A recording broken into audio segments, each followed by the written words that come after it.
Now, my friends, you've all played a Pokemon game before, and you all know that the most important thing to do is to choose a good name. And to do that, I'm going to have to look some things up real quick.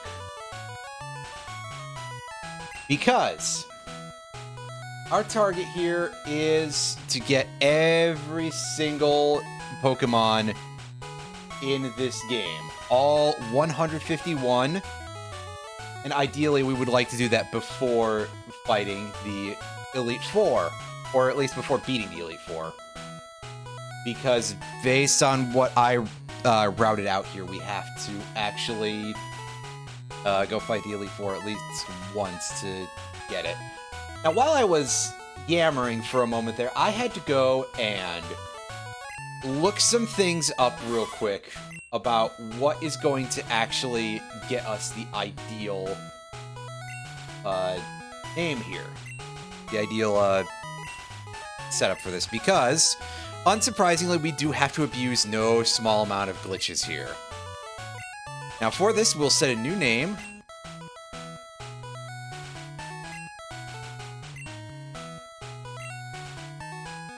And these should line up to give us the correct Pokemon if this chart is correct. Oh, those need to be lowercase. Unfortunately, we are bereft of the ability to give ourselves a proper good name here, so we're a little bit up shit creek on that one, but we can still call this guy something inappropriate, like Rectum. That's about what he deserves. You see, the trick here is that Professor Oak doesn't actually... Or, not Professor Oak, because that's right, Blue's his grandson, pardon me. His actual parents don't really speak Latin, they just think, oh, that sounds like a Latin word. Therefore, because of pretentiousness, it must be intelligent. So, we, however, are kind of an abomination unto nature, and you will get to see that in full at certain points.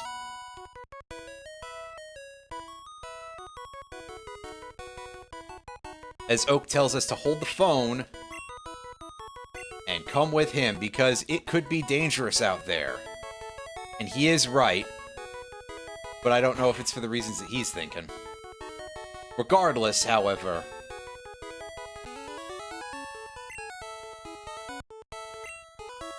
Gramps, I'm fed up with waiting. Brr, brr, brr, brr. Why did you name me Rectum? Well, he's got 3 Pokemon here. Wow, he's got 3 Voltorbs. Holy... What a choice. Oh, shut up, Knucklehead. Take advantage of it strategically. I love you, Squirtle, but unfortunately, no can do, Slurms. We gotta pick up Bulbasaur. Yeah, I like Bulbasaur too, but it's no Squirtle, you know. Do we want to give a nickname to Bulbasaur? We don't really need to.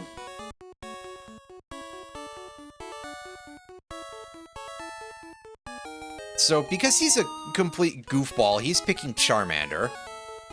And I want to have a quick look at my Pokemon's stats here. What are we rocking? 11 special.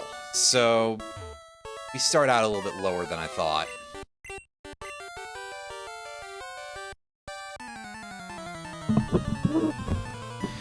And meanwhile, our friend here decides to make us the rival because we're the first person that he's ever seen. That's right, the first sign of human life, and he wants to beat the ever-loving dog piss out of it. Ah, yes, what a rousing first turn of battle.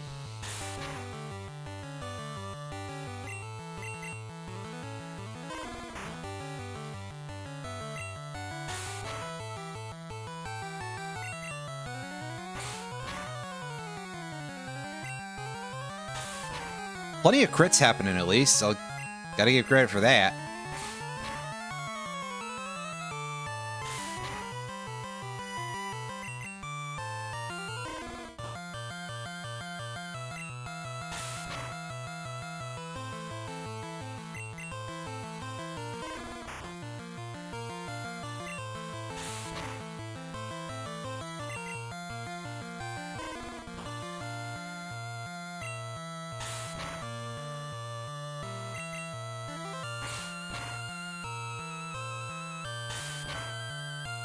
God, what a pain in my butt. I should have just thrown.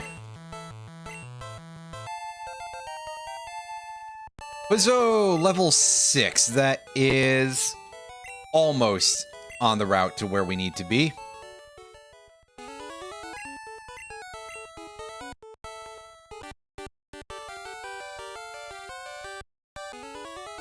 Now, meanwhile, over on my side window here, I am going to open up a new browser window to go grab the appropriate information for this to make sure that I am not about to completely fuck this up.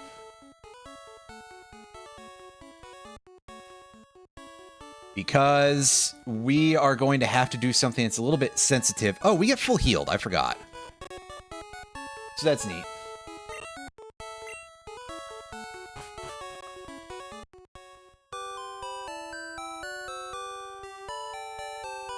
It's quite helpful because we're basically, like, not going to go into a Pokemon Center for a while here.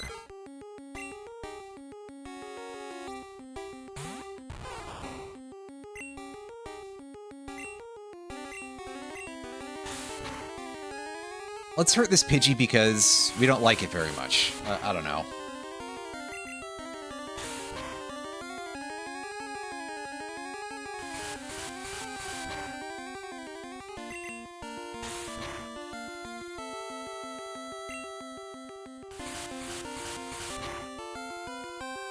We do have sort of a critical point that we want to get Bulbasaur to.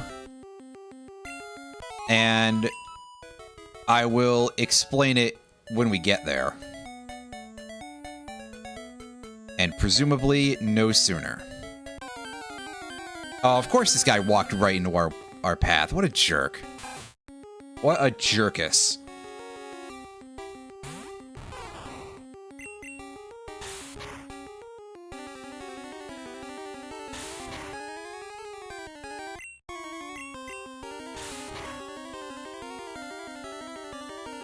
Also, like, everything is just serious.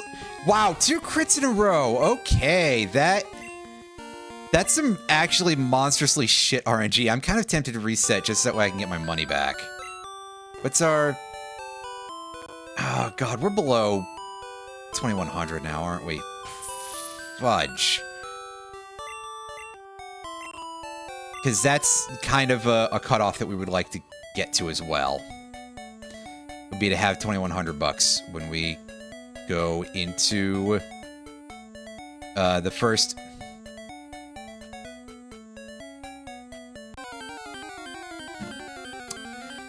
What an asshole. He immediately walked into my path. I'm sure that if I, like, walked down and try to go straight up, also as soon as I turned, the Pidgey got a little bit rancorous here and decided to attack me.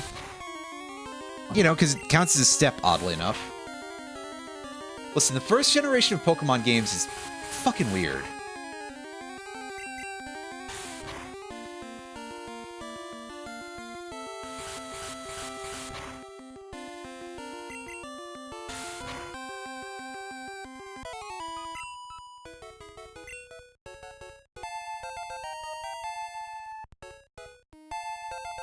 Learned Leech Seed. That is quite handy. What were our stats? I didn't even get a good look at that. 14. Well...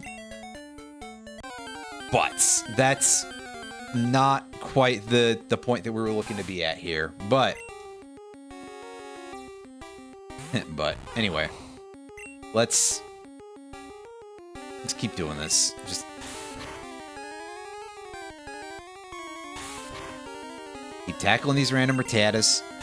If you could just, like, start using Tail Whip and wasting turns with that instead, that would be better.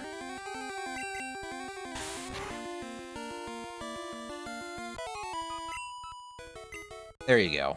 Fine. Don't. Wow, game is angry at me today. I think the game knows what I'm gonna do. It's gonna be kind of stupid.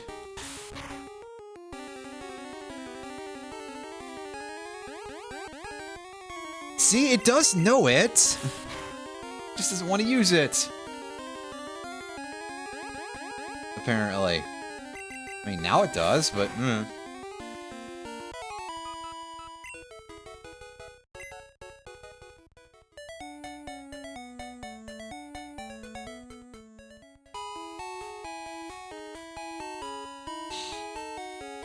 Alright, so no healing yet, which is gonna be something I'll probably be like, hey, that's strange, but...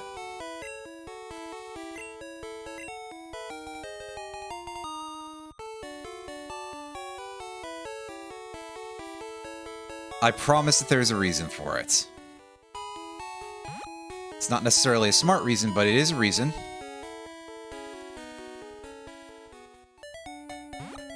We're going to avoid stepping in grass for a moment. Just to help get our bearings a little better here. Of course, we have to at the very end, right? And we immediately get into an encounter with another dumb rat. Well, at least this one's level 2, so I can take 2 hits from it without having to heal.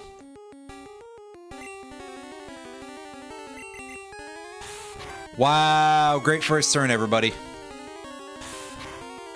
Well done all around.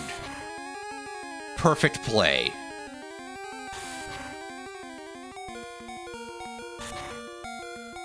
Seabiscuit. I don't like to be low health.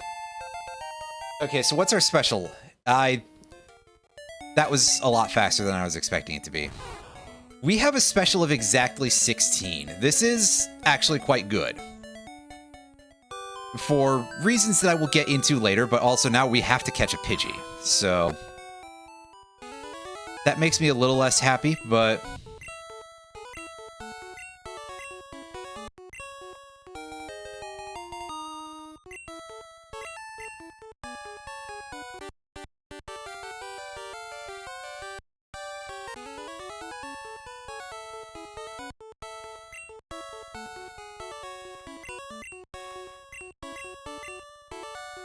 yeah, Professor Oak invented he invented the Pokédex in this era. So that's neat.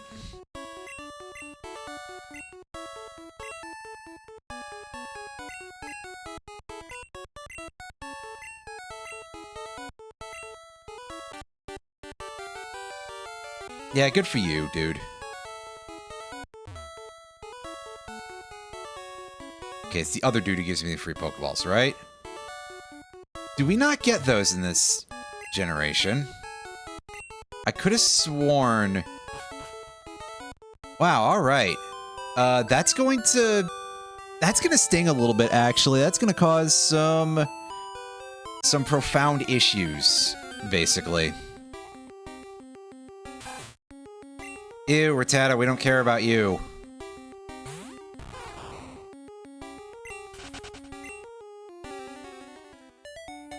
Because I need that money, but I also need a stupid bird, because of stupid bird reasons. I was really hoping to get the other stupid bird, but you know.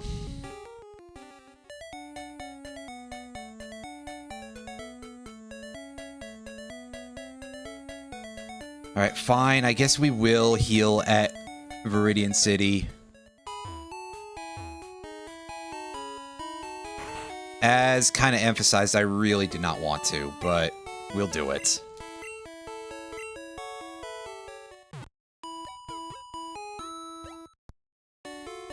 Because this way I won't die while I'm catching Pokemon, because I really can't be doing that.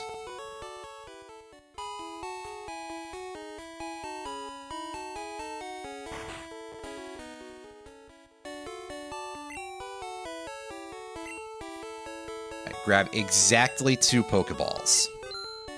And that's all. We'll be picking up a bunch of other random junk as we go, but for now, just those.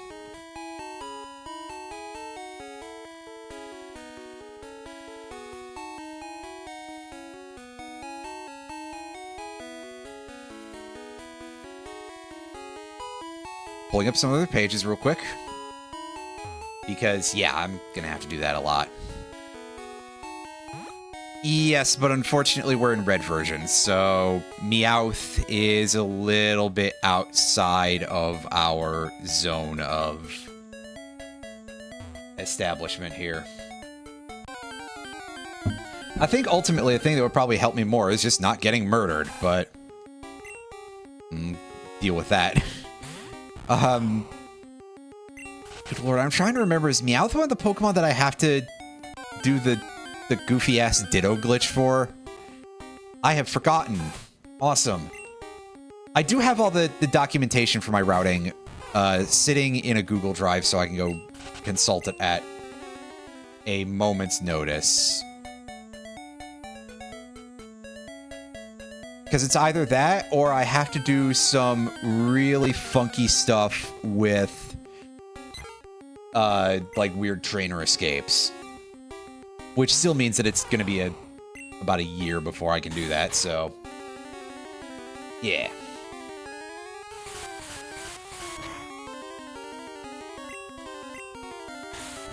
That's okay. I'll figure it out when I go and look it up again.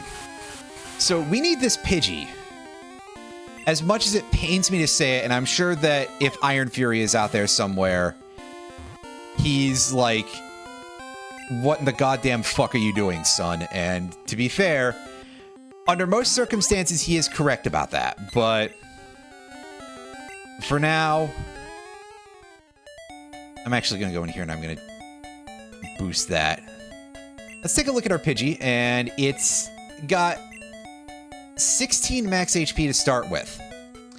I don't like that, but it's not without its uses. It just means I have to actually use the fucking Pidgey for a little bit, don't I? Oh boy.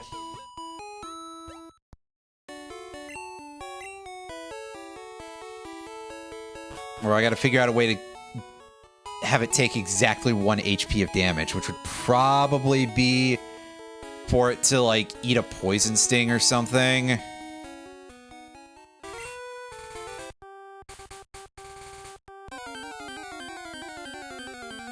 Anyhow, we're going over here because we're looking for the superior bird. This is going to be the one that'll get us through a certain garbage dump forest.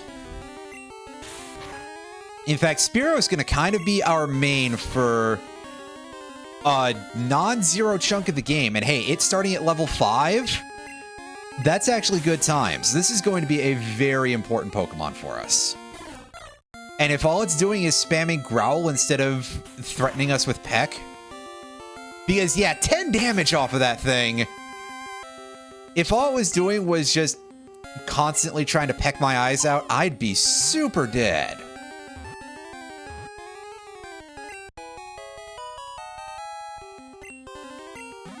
Hooray! We caught Spearow. We caught Spearow Agnew. I'm not nicknaming it that. But I am going to put the Pidgey up at front for a tiny bit of time. We do have to... again, so I will explain what's going on here, which is that I need to get this Pidgey into a position where it has 15 HP remaining, which sounds incredibly stupid. This is where things turn into the, like, you know, playground rumors sort of area.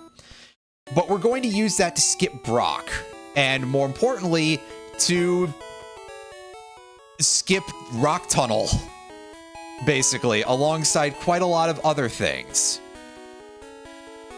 And our name is set up for some optimal old man glitch shenanigans. For anyone who's like, oh, why are you named that random fucking string of characters? Well, you know, there you go. And yeah, it is very much the standard kind of manipulation, etc. But I'm very pointedly pointing out, I guess, that this one sounds a special level of ridiculous. At least on paper. Alright, come on, waste some more turns, Rattata. Let me get some more damage in here, so that way I can just, I guess, feed this Pidgey experience. So that way it'll be easier to set to 15 HP. Yeah, see, that gives us a little bit more leeway that we can go and get bonked by a Weedle or something.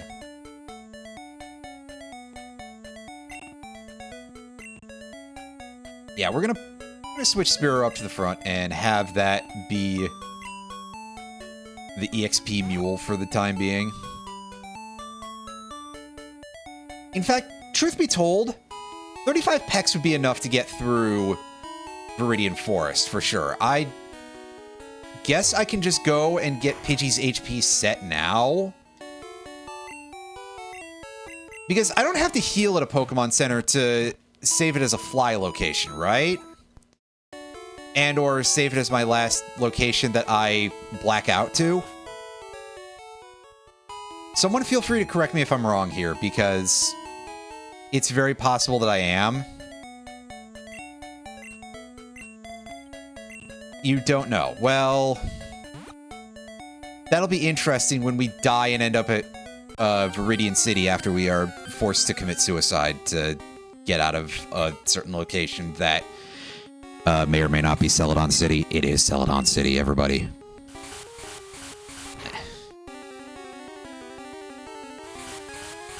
If you've never seen this, what we're gonna do, by the way, it's pretty special. And it's not taking too much damage from this slightly lower level Pidgey.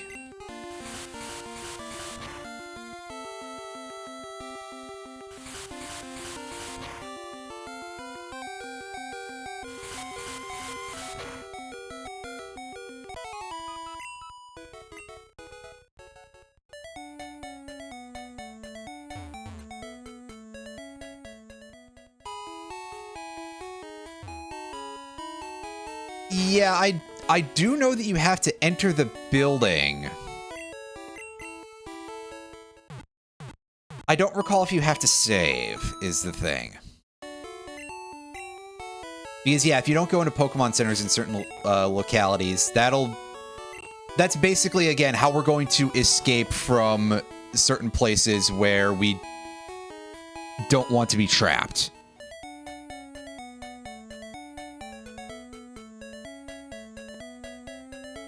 Because we're going to need to get back to Pewter City quite frequently, and we don't want to just do the route of, you know, going through Misty's gym, because we have something else we want to do with that. Oh, that's actually not an ideal time for you to spam Tail Whip unless you want to actually do nothing else for the fight, Rattata. Because that means that we will take more damage when it inevitably attacks. But it didn't get a chance to, so... Pidgey at level 5, that is going to make things easier, plus we can waste turns with Sand Attack in order to kind of, like, move the needle a little bit. But we'll see how important that'll be when we encounter this level 4 Pidgey. I'm willing to bet this thing is going to drop like 6 damage on us, and I'm going to just be like, man. God damn it. No, no, that's perfect. I'm the fuck out of here. Spearow, up in front, buddy boy.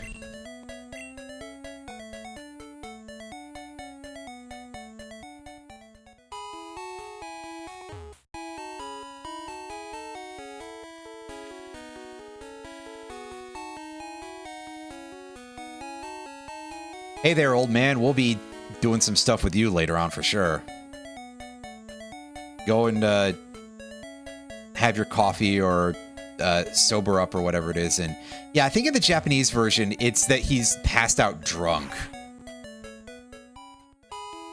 But obviously Nintendo is like, alcohol? We can't reference the existence of alcohol in a kid's game. Are you kidding me?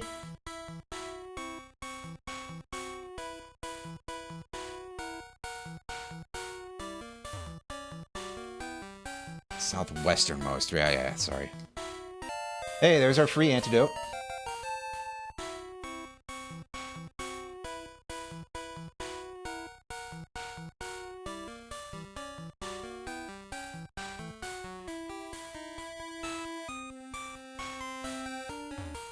Yeah, give me that free Pokeball.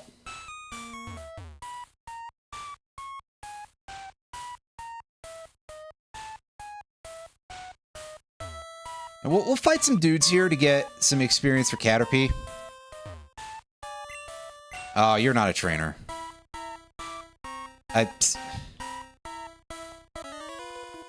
The name, unfortunately, cannot mean anything at this particular juncture because we have to use the name in order to abuse the old man glitch to capture some Pokemon we otherwise could not. Anyway, this Weedle is level 6, but I'm pretty sure this Spearow can just absolutely give it the biz. Like, this Weedle is gonna get done the equivalent to it of being shoved in a locker. And this Caterpie is gonna have an even crappier time. It might die at the same rate because I'm pretty sure their stats are like identical or something, but it's Caterpie, it can't poison me. In theory, it can do more damage to me, I guess, but, like, we're still talking Caterpie stats here, so...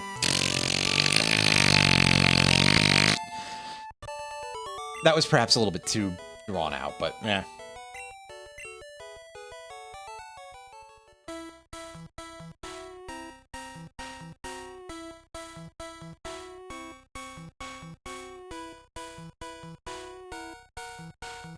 Okay.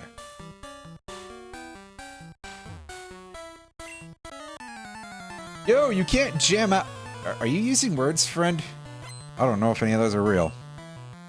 about how well Mighty Number 9 did. Yeah, you're not wrong. Oh, Mighty Number 9. That technically was a video game. Alright, please no poison. It's like a... I forget if it's a 30% chance or a little higher, but... We're getting away with it, champs. Kakuna Matata. I'm sure this guy's Kakuna is, like, completely above board and probably doesn't have Poison Sting, because... Yeah, I'm gonna guess that this dude just straight up caught his Kakuna in the wild, because that's how he do.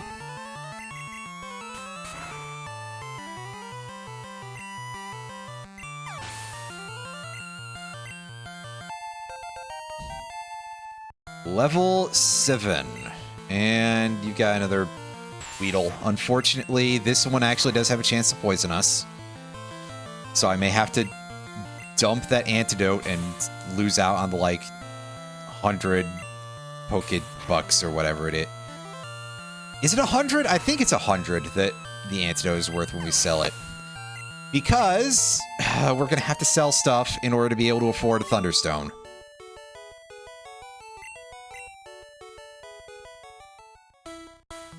Because, yeah, if you're perceptive, you can probably guess basically what's going to happen with this route that we're running here. Alright, so that's the non-hidden antidote.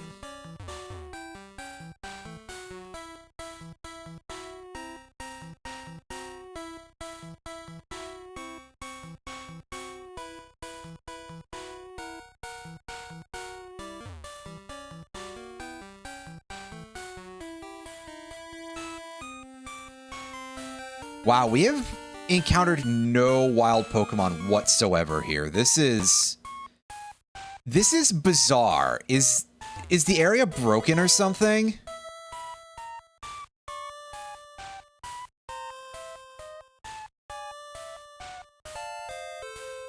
Yeah, so here's Mr. Level 9 Weedle. I would like to be a little bit stronger to be able to fight that thing.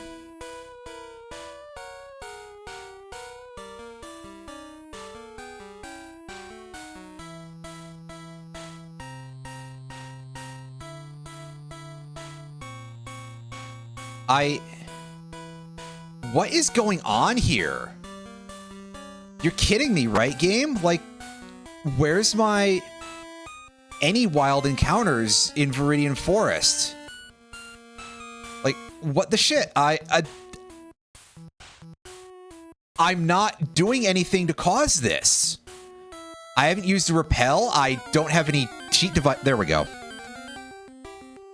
What was going on with that? Where did all of the Weedles go? Well, I mean, I'd rather fight a Kakuna. It's worth more experience for the level, I'm pretty sure. Or I would certainly assume that to be the case.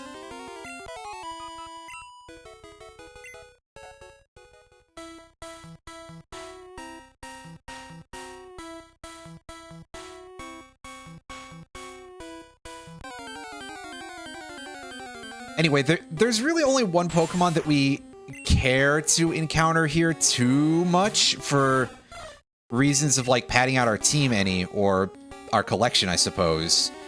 Which is that we do kind of want to find a Caterpie. It's a 5% chance, but they do exist here.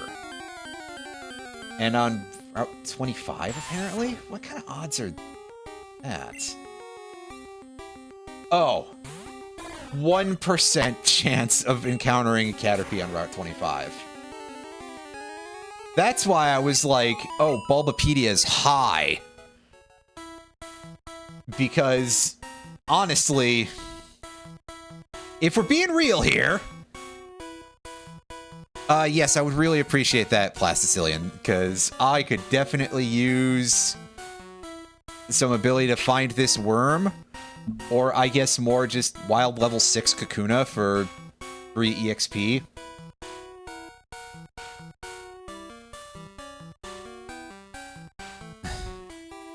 Yeah, let's see if that nudges me over into a better RNG seed that doesn't suck butts entirely.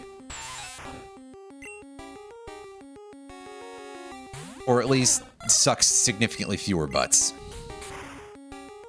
And very specific butts at that.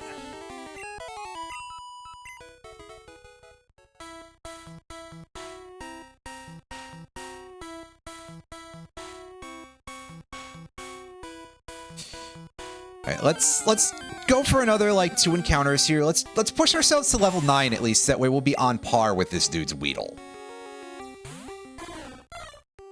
And it's not like I fear a level 9 Weedle that much. It's just that I don't want to be poisoned.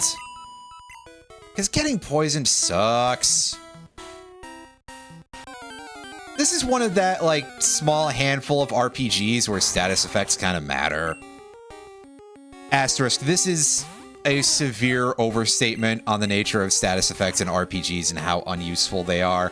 It's just that we've kind of been trained through a lot of games being, like, really shit with status effects.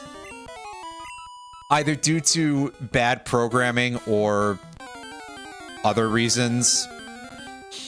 Or sometimes they are programmed right, and it's like... You ever play the Persona games, folks? And, like, most of the status effects moves in that game, they just inflict status effects and they only have a 25% chance of working. So you're sitting there playing P3, and Mitsuru, or whatever her name is, will just use the charm move, and it'll be like, oh, by the way, it doesn't work. And then you're just constantly sitting there getting your ass whooped because instead of her just using her ice magic that might actually have a chance to kill something, she's trying to be like, oh yeah, this will totally be useful. Yeah, and then 10 years later, you're still sitting there with your thumbs up your ass waiting for the move to actually work. Oh, that's what I was hoping to avoid. Well, we've got potions, I guess, and we'll just have to... Oh, wait, no, we can't heal. We have to spend the items. Poopadook. What's our monies? 1407.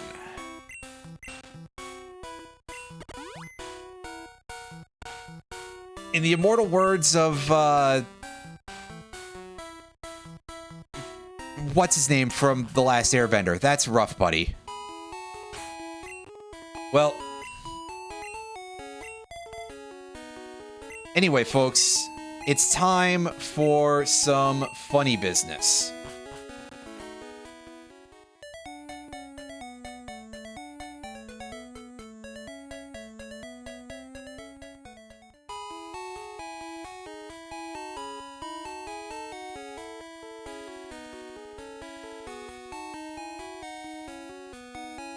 So, I'm going to save here, which is kind of, like, needless, but... Excellent.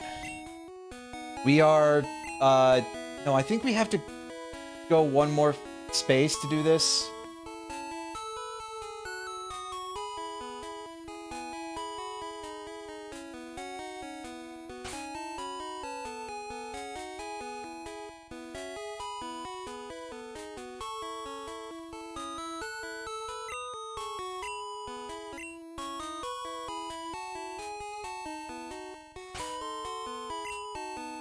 All right, so we save after that, and he's going to start leading us off. You can see he didn't come with us. That's hilarious. Do I have a quick reset button on here on Same Boy? Well, I'm just going to say, screw it. We're going to do this way. So you get to see what that looks like for those of you who haven't seen it.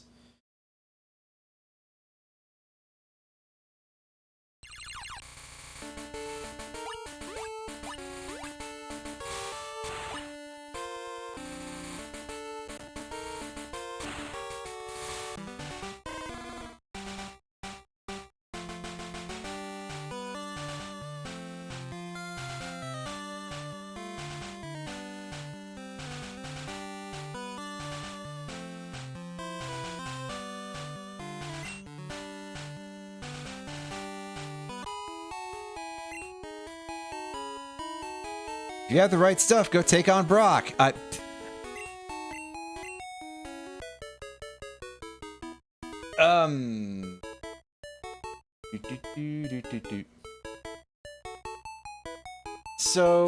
I don't know if I've done this wrong. Let's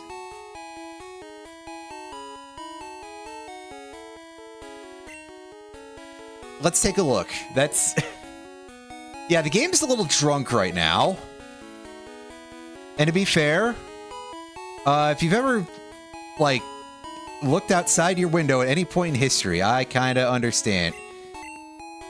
Oh, I think I'm supposed to go with the absolute top there, so hold up.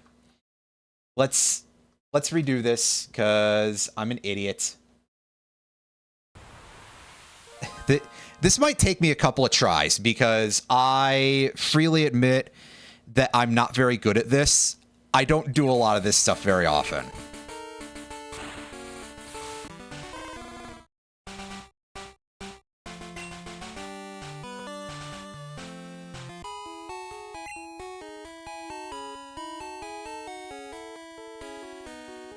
Yeah, just hold right and it'll fix itself. So if we want to, we can come out here and gain some EXPs real quick, but I am not interested in that. We reload the youngster, and we talk to him from the right side. Now press and hold B, and check this shit out. Yeah, if you've never seen this, this is kind of insane. We can walk through walls now. Because the basics of it are that the game doesn't have a proper path for leading you when you talk to the youngster from the right. So it'll try to look for something in memory. Basically, what we did is we arranged our party such that it read a path in memory that allows us to just hold B and walk through walls. It's like we're, I don't know, man. It's like we're some kind of ghost or something.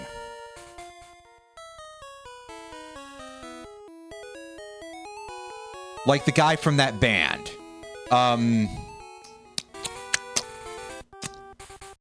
I can't remember the name of the band right now, but, you know.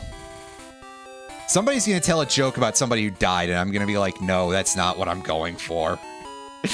Anyway, what am I gonna do with all this power? Well, I'm going to crack this game wide open.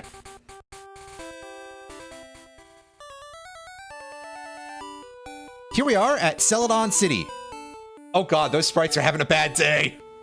Don't look, everybody. It's a problem.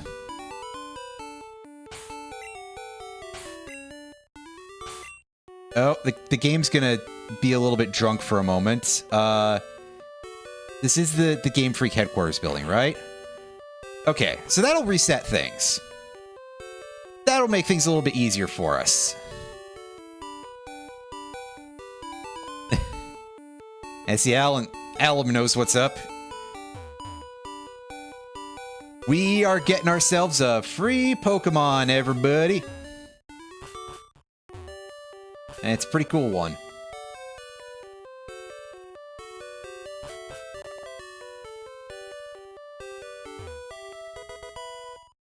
Ta-da! It's Eevee. You want to give a nickname to it? Nah. No need.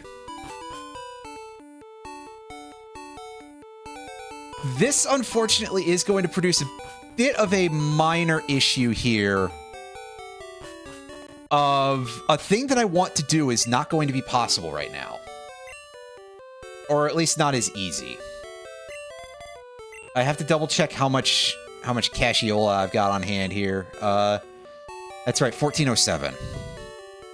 Seabiscuit. What kind of items can I pick up around here? I know there's a PP up, but past that, I don't completely know off the top of my head. Alright. Hey, Bulbapedia, tell me what items are on the Celadon City map.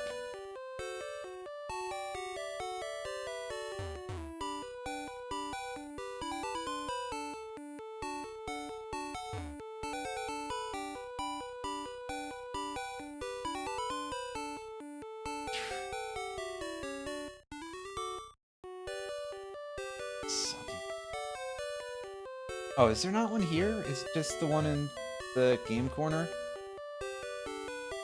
Well, then I'm silly. Okay, so there's really not a whole lot of items here. That's going to prove to be a little bit unfortunate.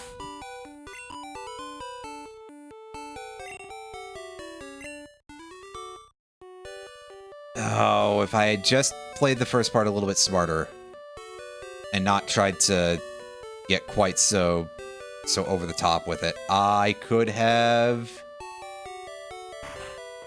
had that very easily.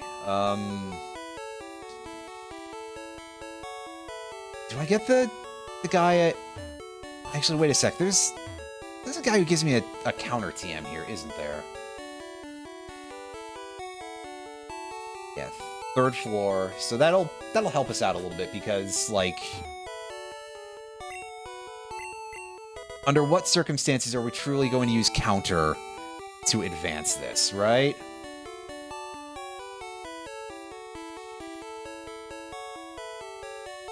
Do you have items that I can pick up in the... No, there's no items in that one.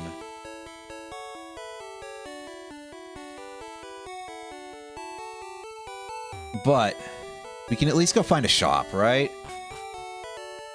Oh yeah, plus we need money to be able to get a fresh water. Right? So we'll sell the 2 potions, unfortunately, because we could really use those.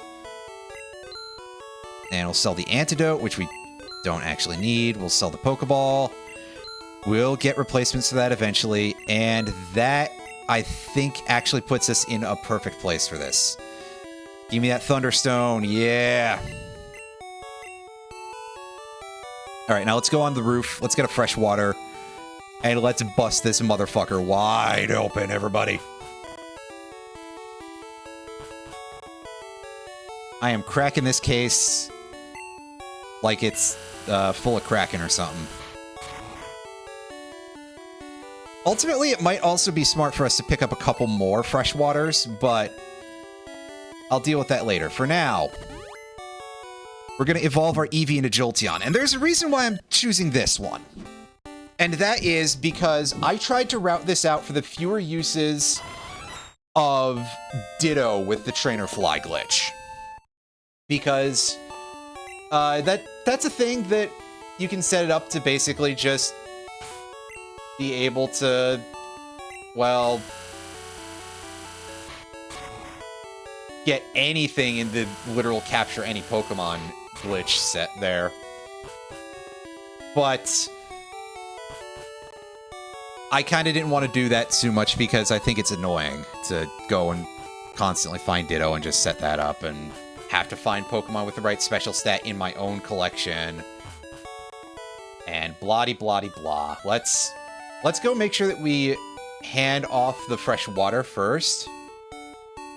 And then it's time to go try to break into the first part of the Rocket HQ.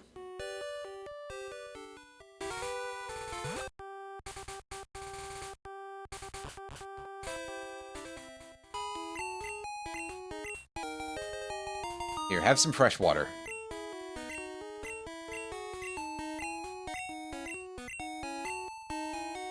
Glug, glug, gulp, and he is refreshed. It appears.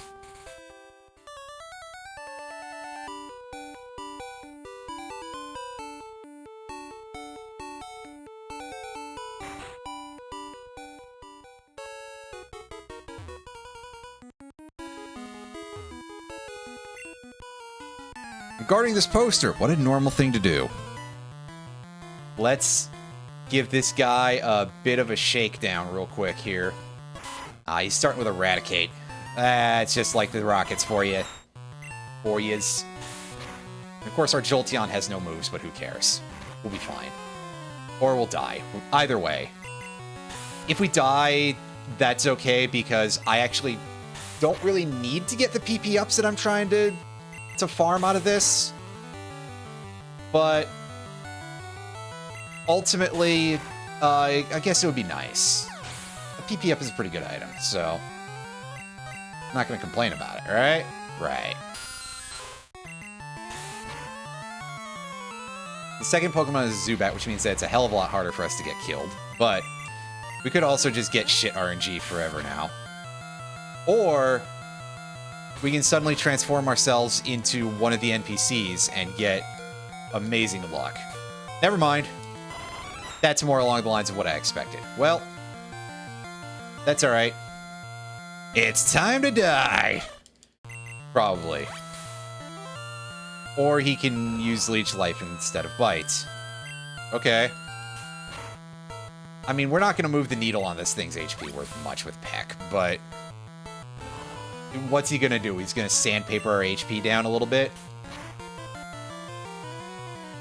Actually, at this rate, we are going to get the kill. That's wild.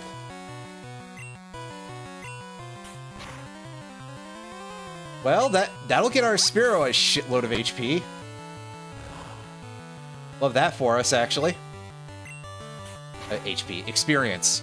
Probably also a shitload of HP, but, you know, not really a shitload. But hey, we got to level out the deal for defeating a Zubat that was twice our level. As he just casually saunters off because they didn't have different walk speeds at this point. Beep boop, and down we go.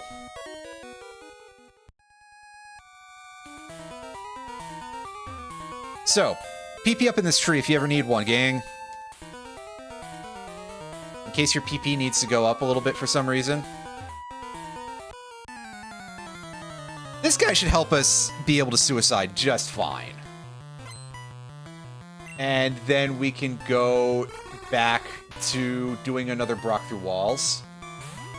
Which, yes, the glitch is generally known in the community as Brock through walls, which is like the funniest thing to me. I love terrible jokes like that.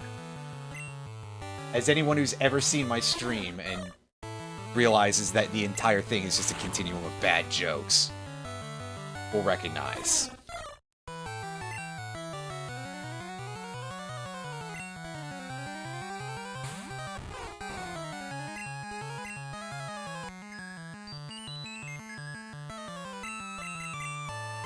Yeah, sure, dude. That was a choice you could make.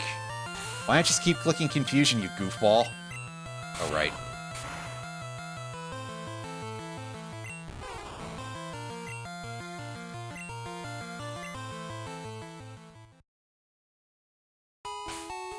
Oh, we're back in Viridian instead. That's okay. I can make this work. Main thing I have to do, though, is I've got to go and...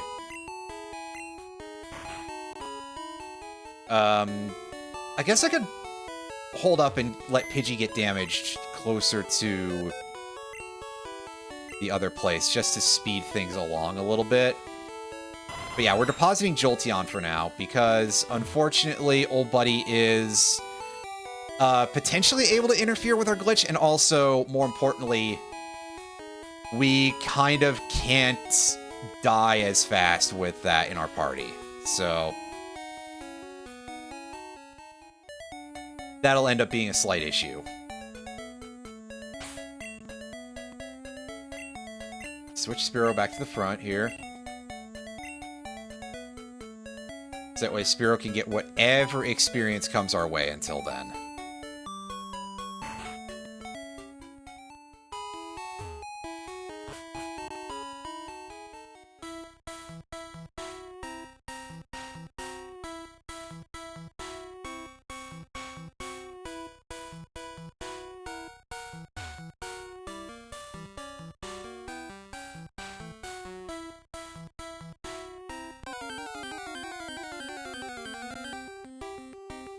Oh, there's a...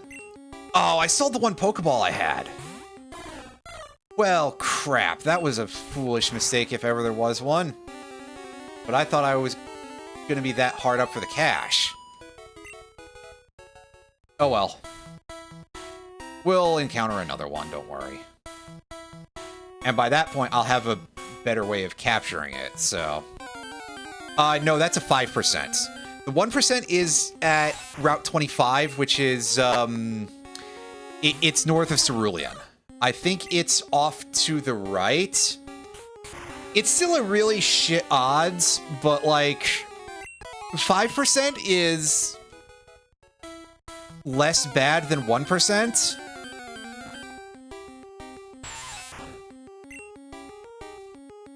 Like, it's not like I'm trying to farm out the Pokemon Yellow Pidgeotto encounters in the early areas, which are... You can find them in a couple of early places and they're 1% encounters. But I mean, perhaps fairly, they're kind of strong for that point in the game. Even though the idea of me being like, oh yeah, Pidgeotto, that's definitely a good Pokemon, feels moderately silly, but... whatever.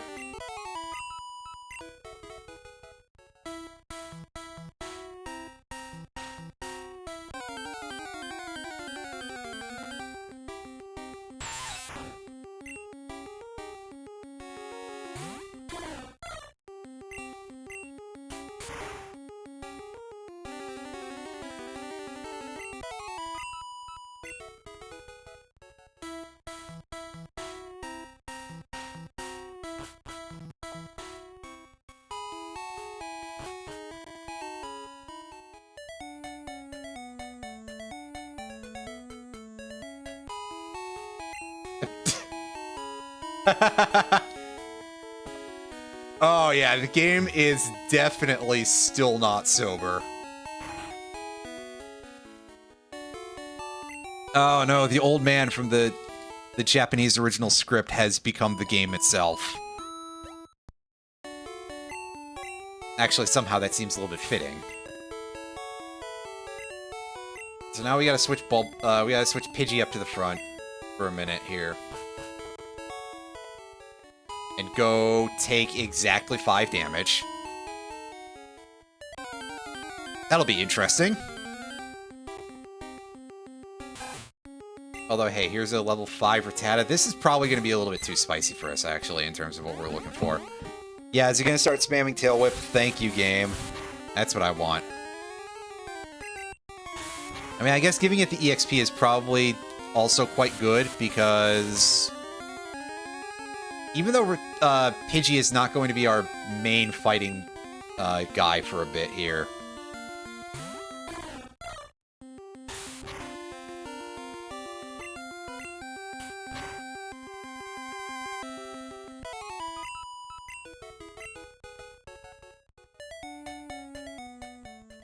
we probably are going to want to be able to feed it some EXP so that way evolving it into Pidgeot doesn't take as long. Or as many rare candies.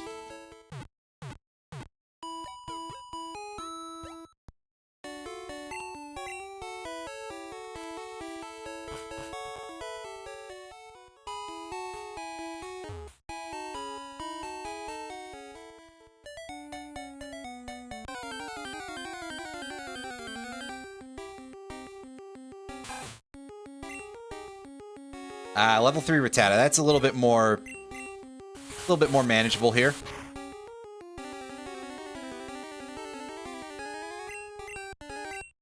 I guess I'll just Sand Attack until you can actually snap out of your drunken stupor here, Rattata, and attack me. Or it'll just not do that. I mean, that's always a distinct possibility. There we go. And it cut through all the RNG and landed the exact amount of damage we need. Later, sucker. And do this switch.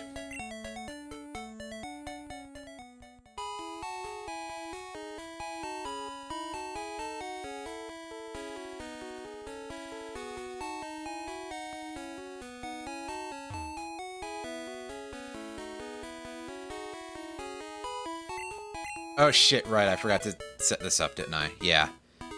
I forgot to set my cursor, because you have to set your cursor to the position over save before you attempt to do this, otherwise it will not work. Like, for some reason, your D-pad doesn't work until then. So yeah, set that in place, and go do this correctly this time.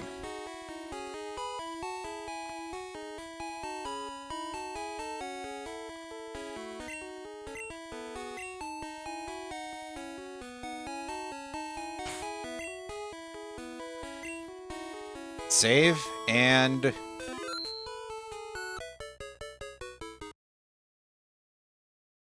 wonder if I can set a reset key here or something. Control option.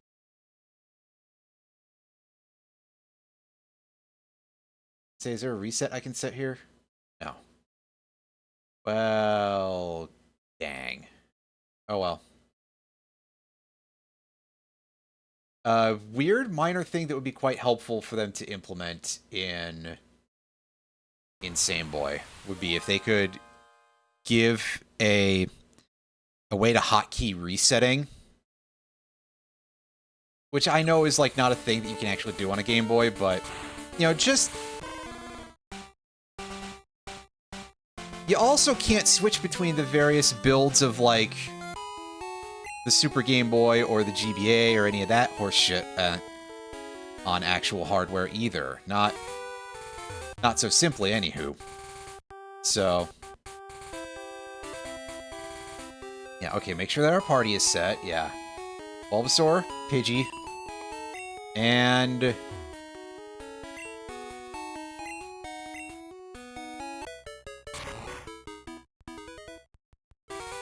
get that dust effect, and we're off to the races.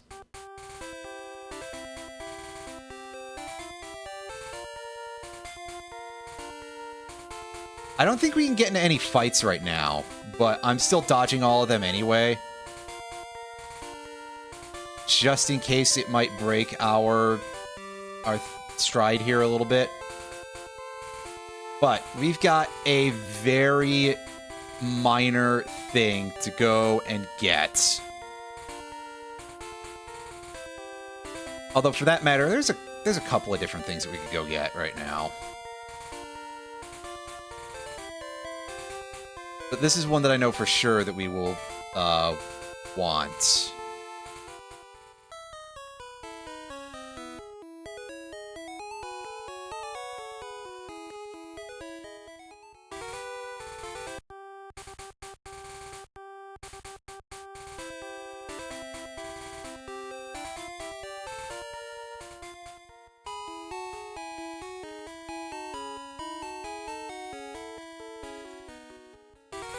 And to get it, we gotta go past Celadon.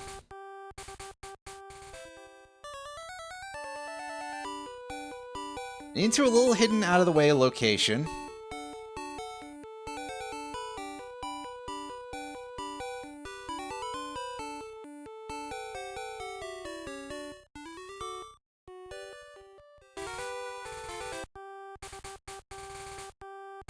Oh man, that Snorlax is not having a good time. Right over here. Hey, you. Now, thankfully, there's a plot of grass over there, so we can blow ourselves up pretty easily. Well, okay, we can't really blow ourselves up. We don't have an electrode or anything in our party, but we can curtail our lives with great significance here. Boy, if I could word that in a way that was less silly, that would be helpful, but eh. Yeah, see, this Rattata is going to give us a piece of its mind pretty easily here. In fact, it may even be smarter than the one the Rocket was using. Well, asterisk, technically that was Eradicate, but, you know, same thing.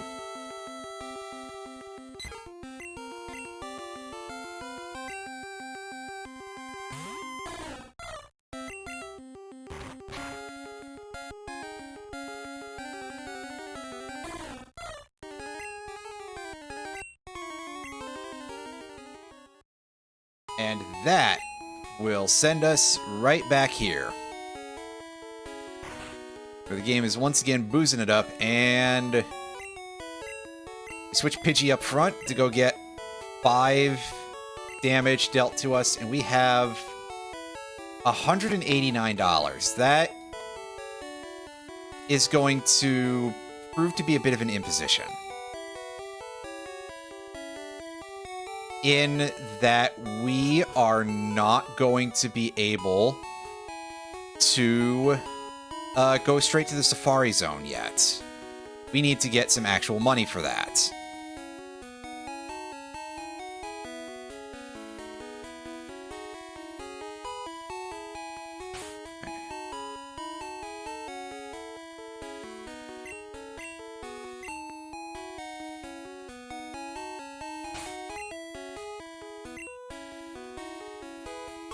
Yes, the first part of this run really is just, like, do this glitch over and over again.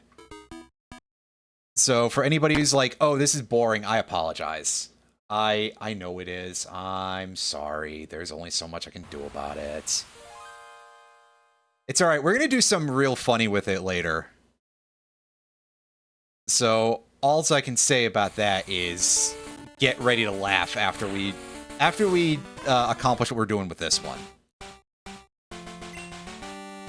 There is going to be yet another very, very, there's going to be probably a couple more, but the one that we're going to do right away is going to be especially humorous. Oh shit, I forgot to go and get some chip damage on Pidgey. Well,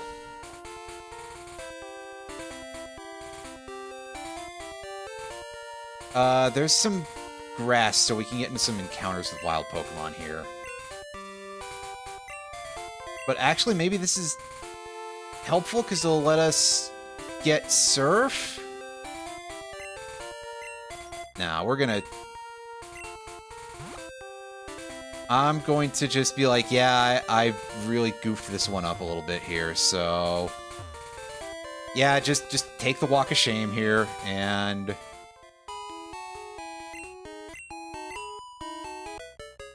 get dragged over to Brock's gym.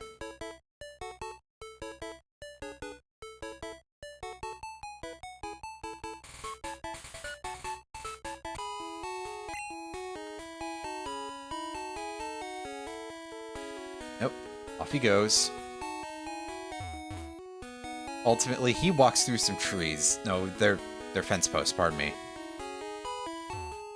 Excuse me. Still, he walks through solid objects. So it's only fair that we should be able to after we talk to him, right? Totally makes sense.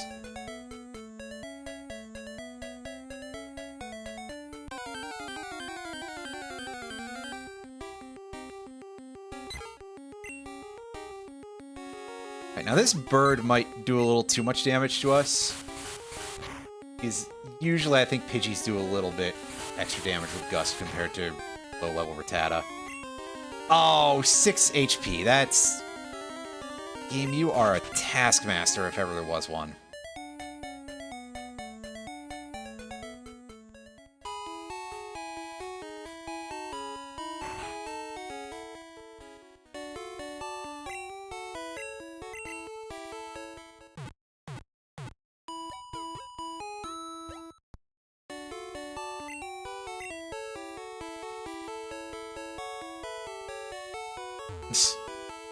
Anyway, I think I have to pick up Jolteon for this.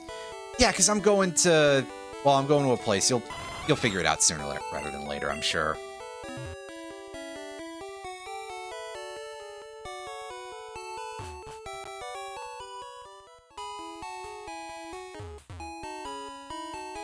It's the wrong one. Wrong window.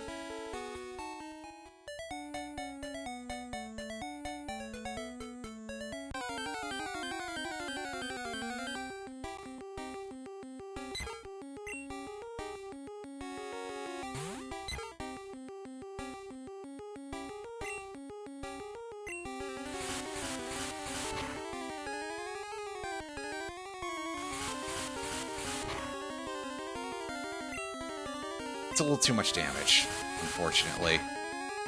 So we'll take the kill though, because we're here.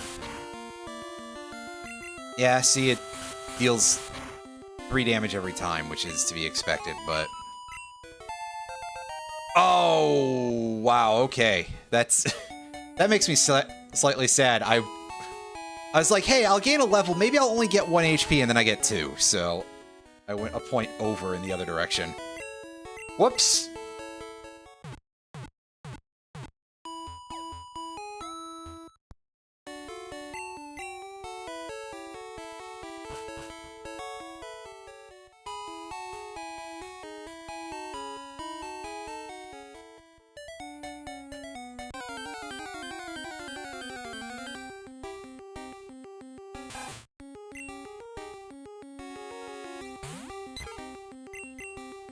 Alright. Please don't be an instant kill, just because that would be slightly irritating. Alright, now we spam Sand Attack until it lands exactly 3 points of damage on us. Oh no, I need another 2 points. It's not 5 HP lost, it's 2 damage. It's 15 HP left, right. That's my bad. I forgot how this works already. Incredible. Alright, come on, get through that. Unfortunately, it did Tail Whip us, so that's likely to fuck the numbers pretty badly. Yeah, you know what? No, we'll just kill it and then try again, I guess.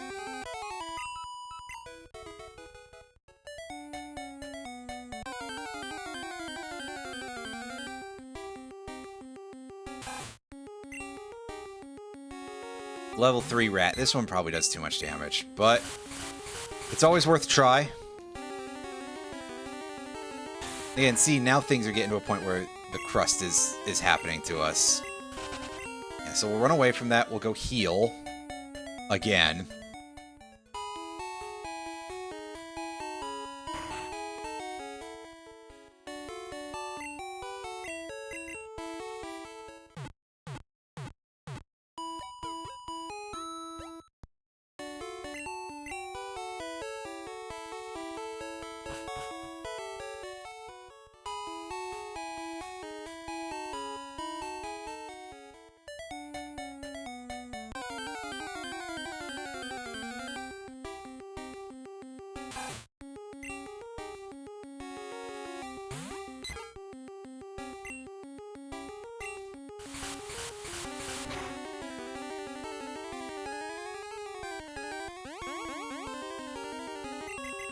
Okay. Thanks, Rattata. Love you too, you little... weirdly... it's a weird pink color in this game. Like, weird pink-brown sort of color. Ove or something, I think, is the name of that, but... more importantly, the fact that it's just not using a dang move here. Okay, so we're 4 HP off from our target point here. Never mind, we're 6 HP off from the target point. That's fine, we can just go get our asses kicked harder, as needed.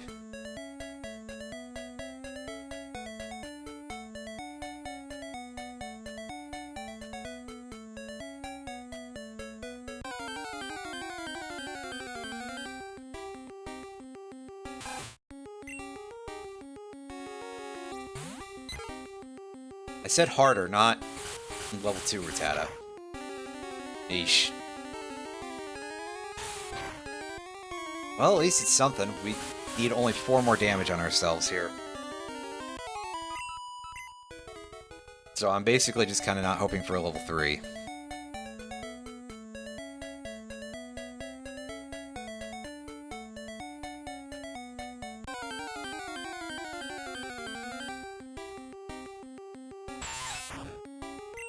Weedle. Weedle might be able to, like, chip us a little bit here, so...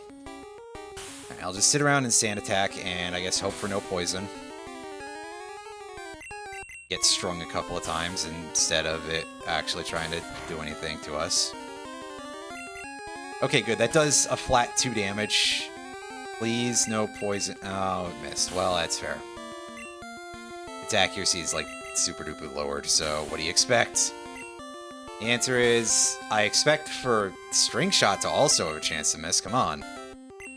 At least it's going faster than us, so... I don't think that affects anything, really, but... I guess it means when we inevitably run out of sand attacks, there'll still be a chance for it to try to do something to us before we kill it. Yeah, so its accuracy is now low enough that I think... there's like a 1 in 3 chance of it landing Poison Sting whatsoever.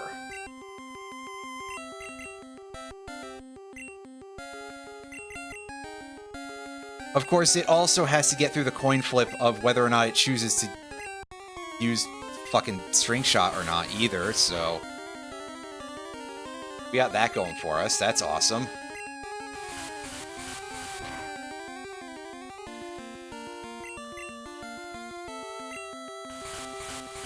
Not even trying.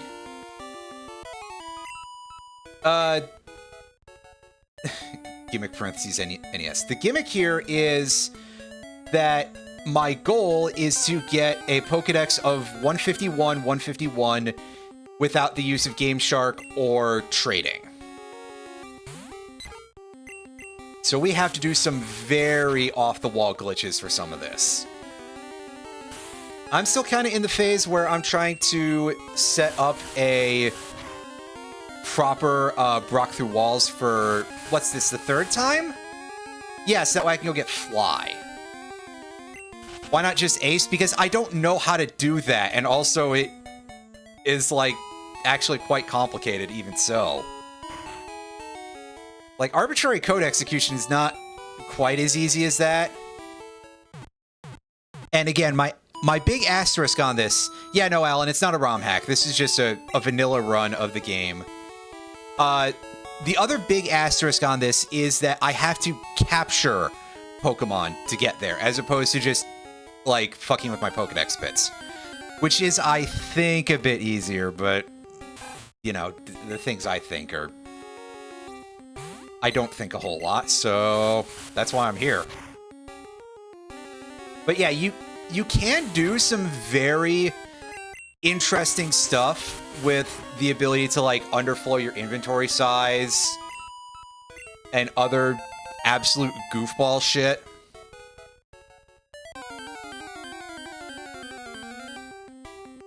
But A, I don't remember how to do most of that off the top of my head. 2, there is still kind of a lot involved in that. Like, I think you basically still have to be able to encounter Missing No. And 3, it is still a lengthy procedure that is quite weird. Not enough space for 151 Pokemon in your boxes. That is true. That if you want to have your living dex, I believe you have to have it spread out over multiple game cartridges because of weird reasons.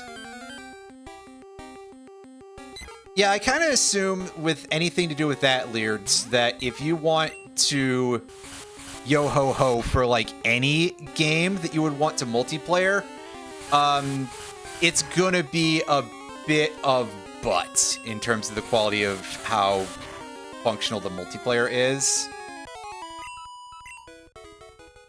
Yeah, most of this stuff should still be doable on the eShop version of the game, Retro. To follow that up. Yeah, I've been referring to it as Trainer Fly because, well, obviously I'm going to be using it to get Mew. Like, the hell else am I supposed to do? I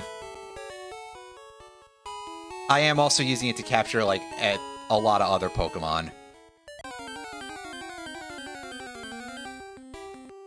Oh god, yeah, I mean, to be fair, Lears, I kind of think that if we could get almost any multiplayer game that we kind of think is neat running on a server between those communities, it would be a hell of a lot of fun. But also, you gotta find the audience in there, and also actually get it set up.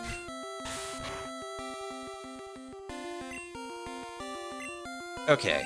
18 is a good place to be because we can go and find something that's a little lower level and hopefully not one-shot it to be able to have it ship us. This Pidgey might be able to set us to 15 HP. This is so weird to be explaining it. Yes, there we go. Perfect. Excellent. All right. Now, switch Bulbasaur back up to the front here.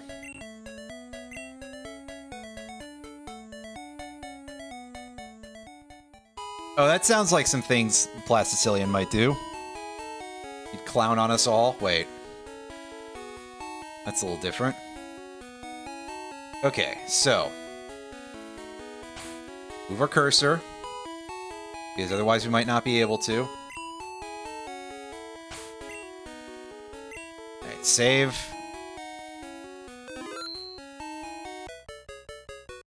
And we gotta reopen the ROM.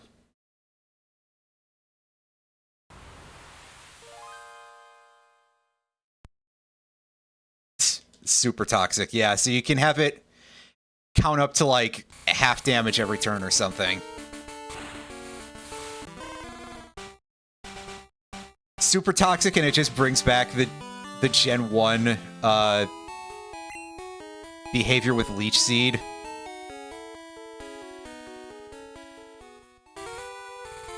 Okay, now make sure that our party is all set up. Yeah, Bulbasaur. Let me show off your stats again real quick. Level 16. Alright. We flash the screen. We have to flash the Pokemon stat screen every time, I believe, so...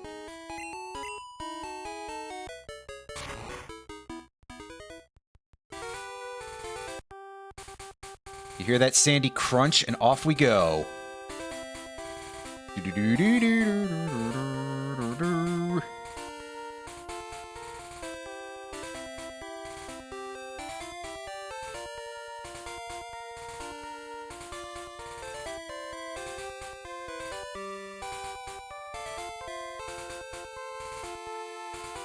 Oh, good lord, yeah, that would definitely be a hell of a thing, because, yeah. T3 does kind of lend itself to some hilarious toxicity, doesn't it? Anyway, much as I'd like to just break this, drop this walk through walls, we can't. We got places to be, and they're behind cut trees.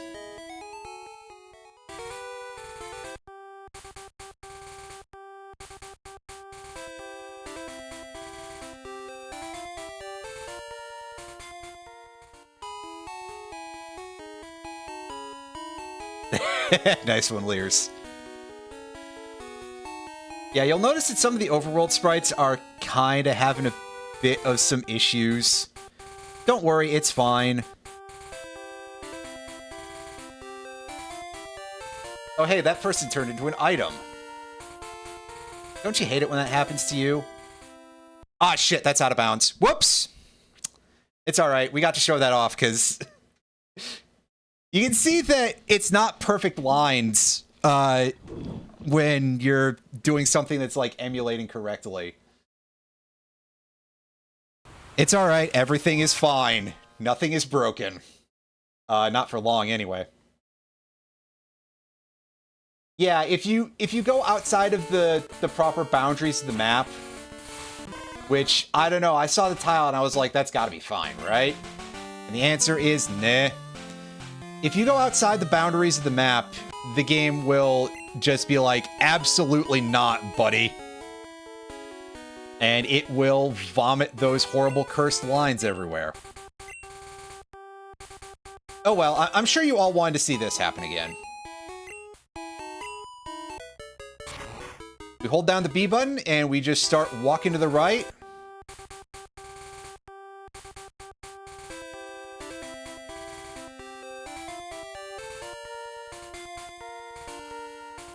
And hey look, the youngster stalled out over there. That's fun.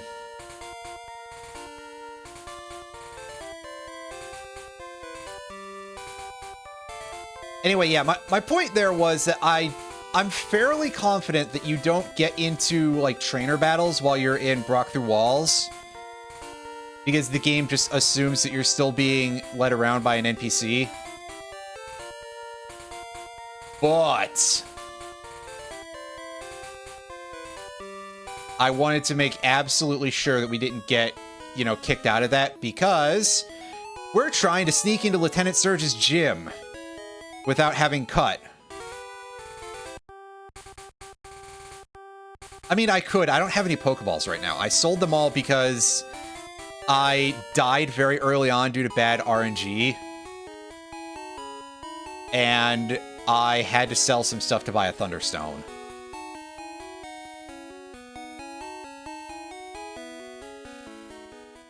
I believe you can actually... Yeah, you can sneak into Cerulean Cave at this point.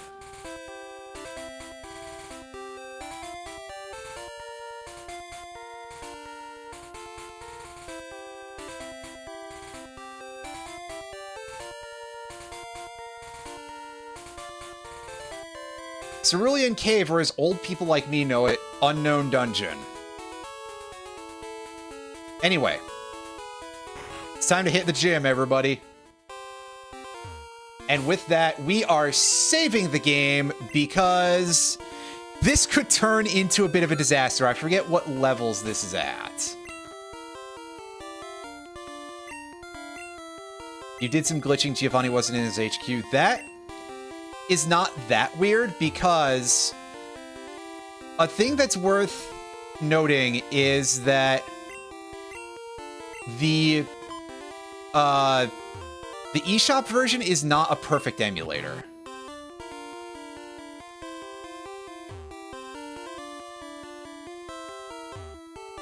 But also, sometimes objects just disappear when you do certain glitches. I think that the Brock Through Walls glitch, for example, can, like, permanently remove Snorlaxes from the map. So you gotta be careful you don't use that over on the Lavender Town side of things. Okay, come on, let me... No, dang it. Hey, the electric locks were reset. Jerk.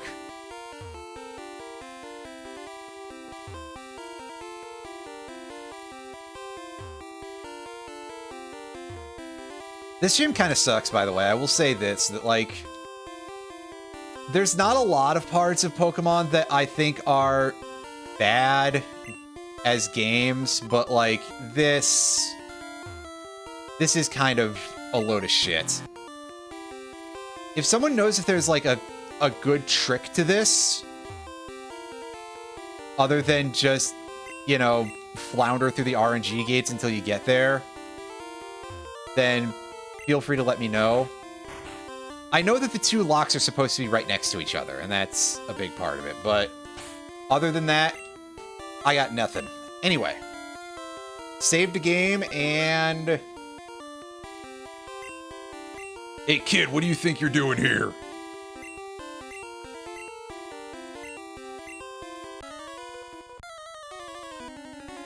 Yeah, whatever you say, buddy. Let's do this. He might be hard. I don't know what kind of levels he's packing, but we have some healing items, so... at bare minimum, Jolteon should be able to, like, live a little bit.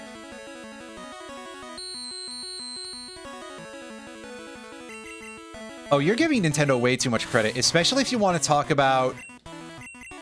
Oh, my lord, if you want to talk about stuff like N64 emulation, which I know that emulation of the N64 is kind of dog shit nowadays, too, but, like...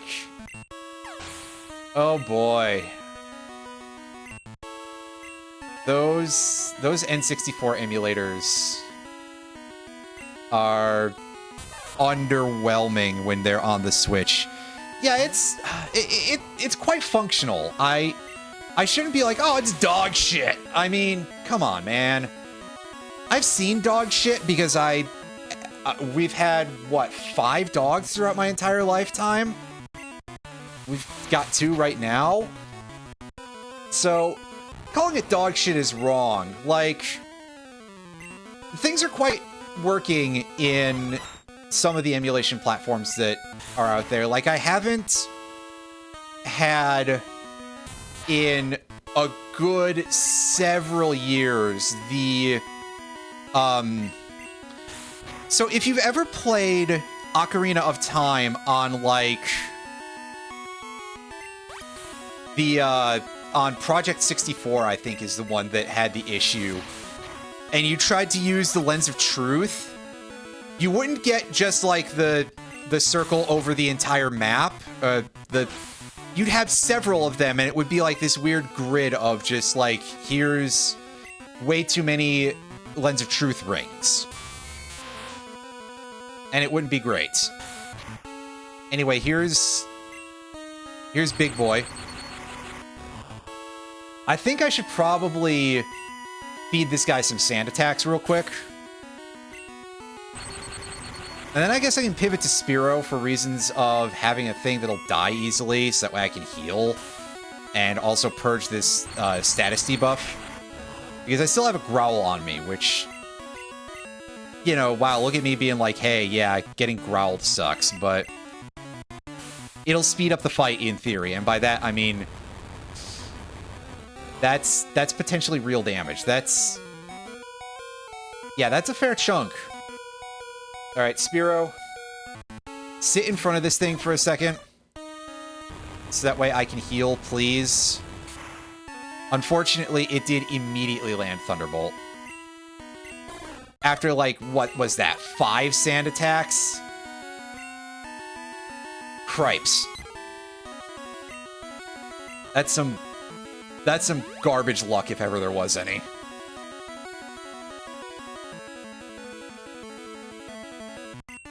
See, that's more like it. Let's throw one more sand attack out there just to make sure that we max out the accuracy debuff.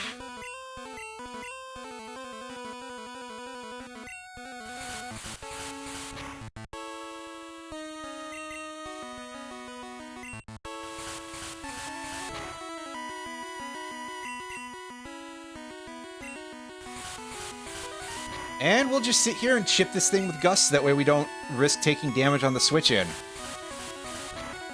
Because really, the odds of this thing landing a hit are not 0.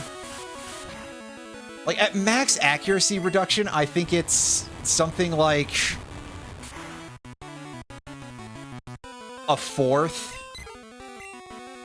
of the base accuracy, so we can still get hit. And if we get wanged by a Thunderbolt, we don't like that, even as a resist. I mean, we accept it more than I thought we did, but still.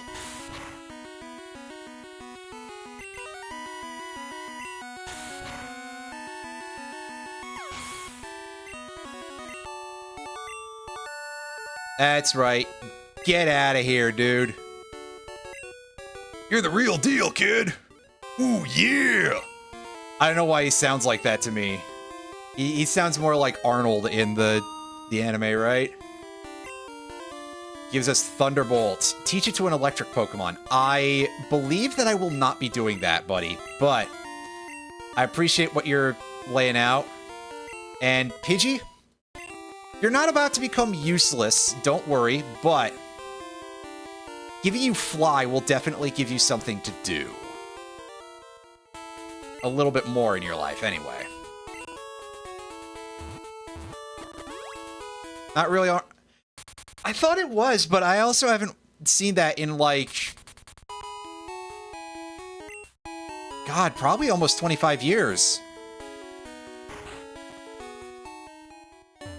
One of the big things I remember from the Pokemon anime was that one episode where they had the two gyms that were having a rivalry in town, and one of them had Scyther and one of them had Electabuzz. And first of all, the Scyther being like, as soon as it sees red, it goes into a violent rage.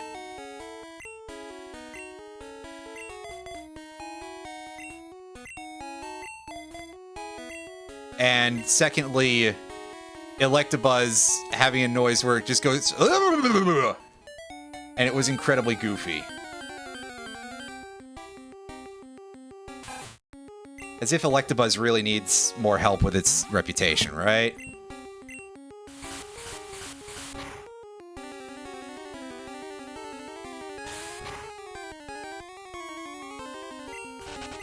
Let's just run away from fights instead of giving Pidgey more EXPs right now. We don't need them.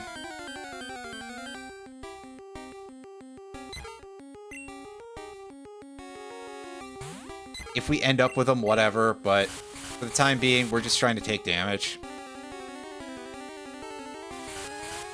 And get ourselves back to 15 HP.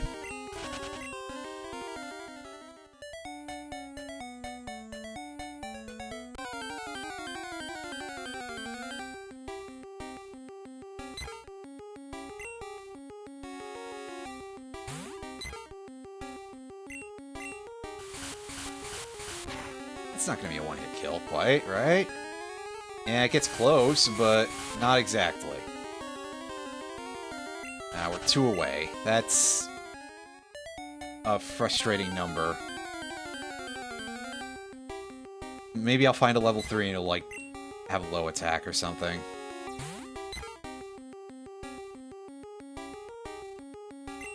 That seems too high for me to take that. I mean, I could feed it Spearow for EXP, but that's not what I'm looking for.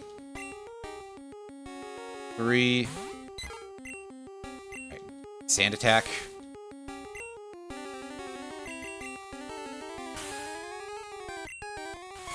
Oh, see, you're gonna get the kind of accuracy I usually get with that. Shit! That's too much damage. That's by 1 point. You can see what a pain in the butt this can be sometimes. Unless you, like, know how to RNG manipulate, but if I knew how to manipulate RNG, I would be in a better position overall, too.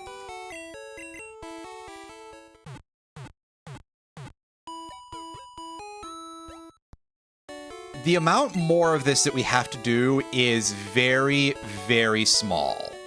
In fact, I think that we really only need to do this, like, 3 more times, unless we want to go get Mewtwo that early.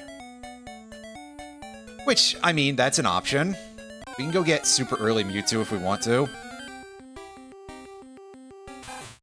If we, you know, solve the RNG gates.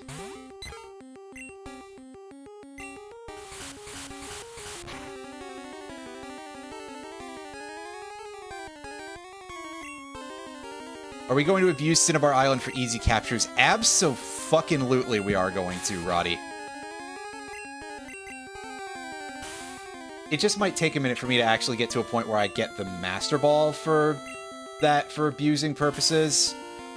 I don't know if we're going to do it for the Safari Zone so much, but it depends very heavily on how much Safari Zone stuff we still have to capture by the time we get Surf.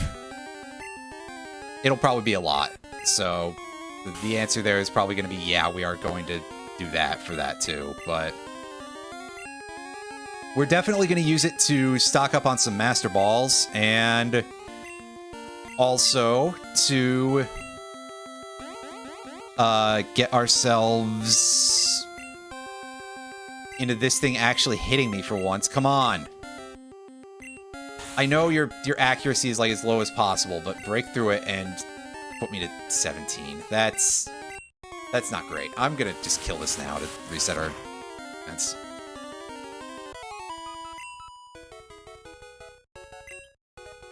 Thankfully, it does not calculate for things outside of that range unless you force it to. Basically, the odds of us getting the 152 caught situation is like 0, as far as I can understand. Or maybe we will get there, and that'll still be a very funny capstone, because it would be a very funny capstone. Well, alright, Pidgey, if you want to continue to do more damage to me than I need to take, then screw you. Ah, we're up to 16. Fudge. Now I gotta go find like a level 2 Pokemon or something, or a Weedle or something. At this point, I should really just like fly back to Pallet Town and go look for that on Route 1. And in fact, that's what I'm gonna do.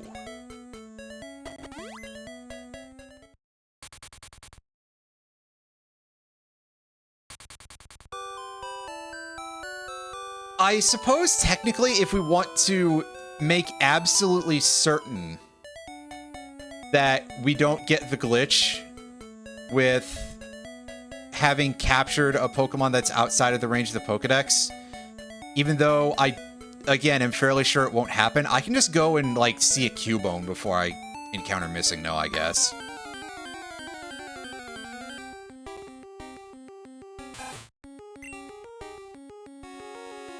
Because I think it's Cubone. I have to go double check. But weirdly enough, Cubone's the bit of information, because of how the memory is mapped out, the bit of information for having seen Cubone counts as the bit of information for having caught that glitch Pokemon. Yes, okay, so the Pokedex flag for owning ''M or Missing No is having seen Cubone. Basically, what you need to know here is that Gen 1 is kind of weird, and of course, because all this stuff is condensed, and it doesn't have any, like, modulo functions for any of this shit. A lot of that is just, like, it'll wrap around in certain ways, and because of how the memory is placed. Yeah, I believe the seen flags for Pokemon are after the caught flags in terms of your position in memory, and then your inventory data is right afterwards. Which is why seeing Missing No or ''M sets your item count so high for that one slot, is because it's reading out of the data for the number of items you have in that position. And each of them are like single bits, so yeah, the short version of this is blah blah blah computer science nerd shit. It's a little bit weird, but if you understand, like, basic chunks of, oh, here's roughly where these things are placed in the memory relative to each other, that'll let you understand how to do some things that are really, really goofy. Rattata, can you just fucking hit me, dude? Like, come on. I just want to take some damage, and I don't like that.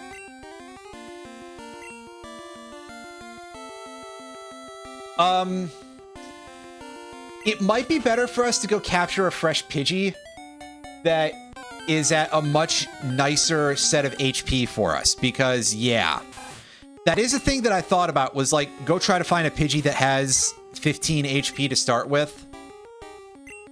And then we don't have to do this whole fucking rigmarole every time. But ultimately, I just kind of sat here like, oh yeah, I'm just going to do this the hard way.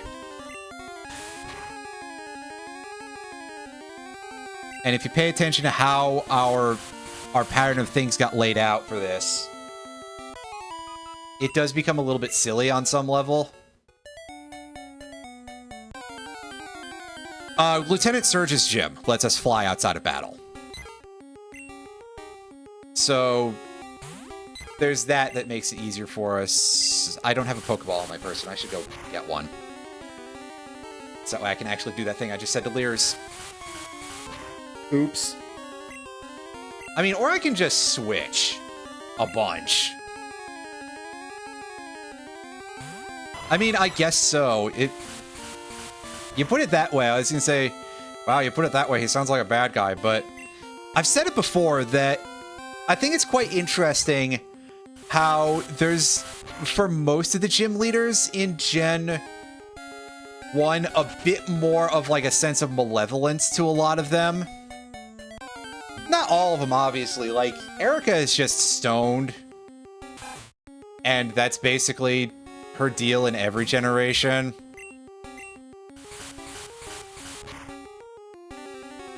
But Lieutenant Surge does just kind of threaten to electrocute you.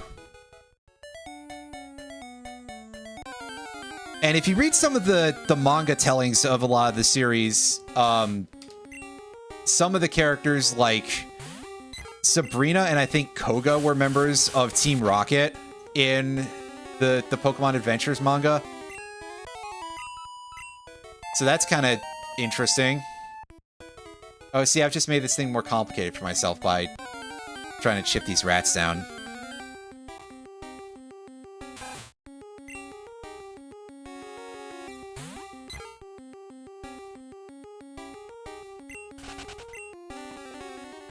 So I think now might be a good time to either go get a Pokeball or fly back to Route 2 to look for the higher level Pokemon. Or I guess the side route is literally right over there, right? So that has some stuff that's a little bit more capable of actually bruising us slightly. But no, I'll go grab another Pokeball and we'll catch a second Pidgey.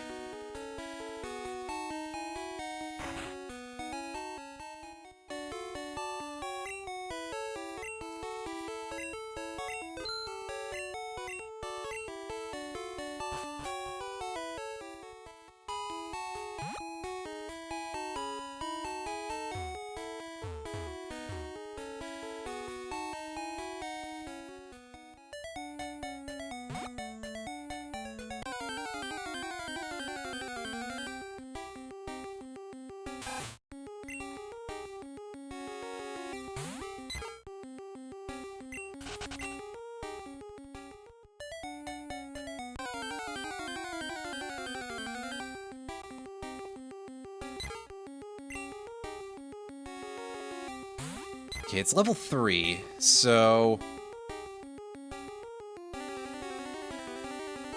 I should be able to at least chip this down a little bit with Bulbasaur. And this is one of those times when I'm actually glad for the lack of the later generation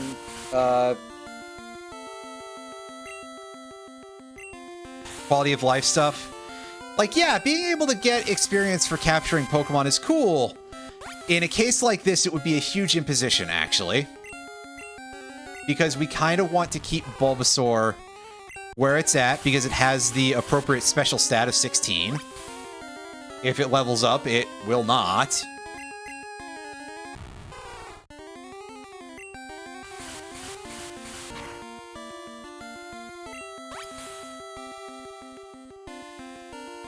Okay, the HP should be low enough now to, like, guarantee a catch. Because I know that if I leave it up to chance, the game will absolutely give me the screw job, right?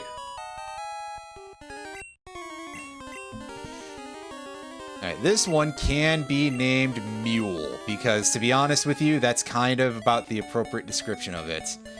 Yes, it's actually perfect for our purposes. It has a max HP of 15, which means that we shouldn't have to deal any damage to it in order to do our shenanigans.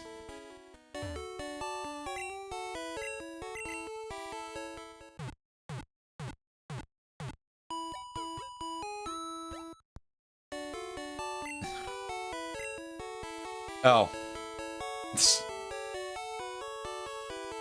Well, hey. That's alright. Let's fly ourselves back up to Pewter City so that way we don't have to be annoyed with this as much. Getting confused is just sort of the nature of the human. The human. Alright, move down to save.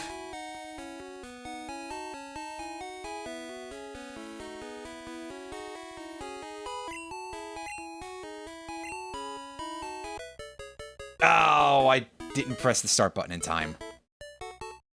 There you go. We're all confused. We've all walked through Mount Moon. Wait.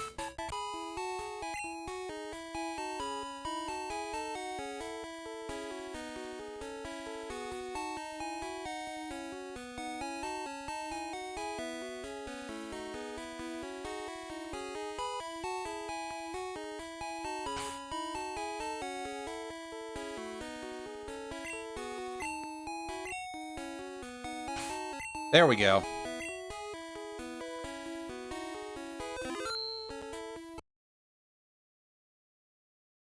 And reload.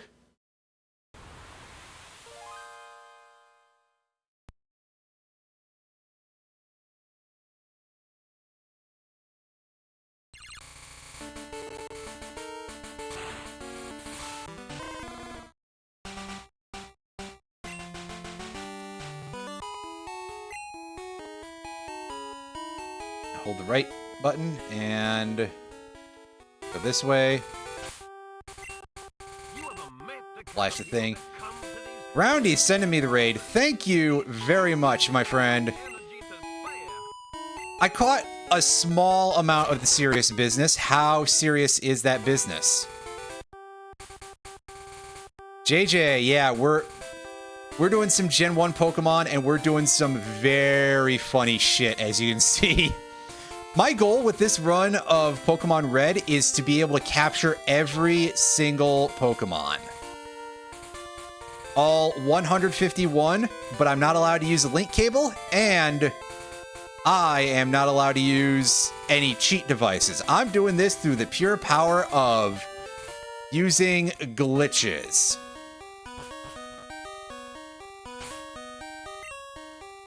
Now we're going into the back entrance of Mount Moon here. We're entering the service entrance because we're about to pull a grand heist. Depending on our luck. Oh, hey, look, it's a Zubat. Everybody's favorite. Thankfully, it'll just let Bulbasaur walk away because it doesn't think it looks like food.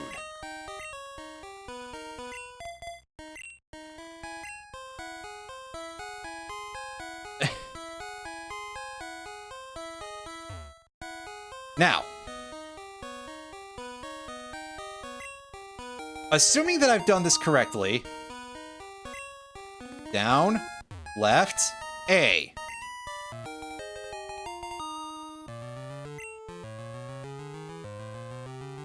Haha. I got both fossils, baby. Ah, shit! I don't have any Pokeballs. Ah! Not like this. Why did you have to show up here? I can't believe, like, all the rare encounters are showing up when I don't have any goddamn Pokeballs. Because I'm out here like, oh yeah, I gotta be careful with my 0 money. Ugh. Because I gotta be careful with my 0 money.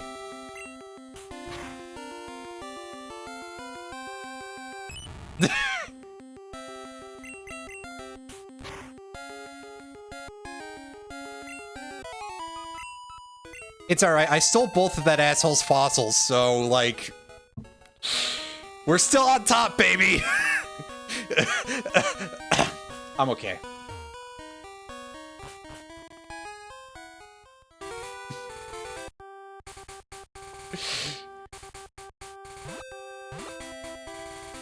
All right, let me try to calm down here for a second. God, that's so funny. I literally read about that less than a week ago. DM04, that's like, what's that, Razorwind or some bullshit? It's something garbage. Oh, it's Whirlwind. Whirlwind, which doesn't force switches in this generation, so yeah, it's crop dust, yeah. Pretty much. Razorwind, a move that doesn't even have the decency to be a flying type move. Come on, man. Come on, man. Anyway, go to the Pokemon Center. And heal up.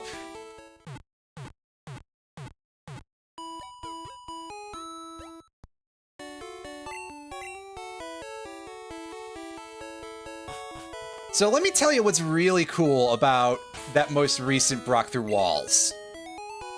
And that is that we don't have to die. Although maybe that Pidgey should go in a box and I just teach the mule how to use Fly. You have the right stuff, go take on Brock. Not a chance, boy.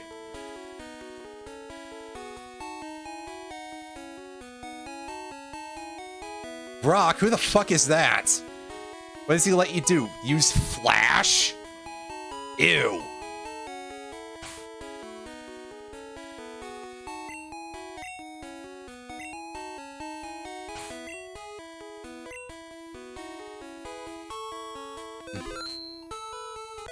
Hey, I've seen the anime.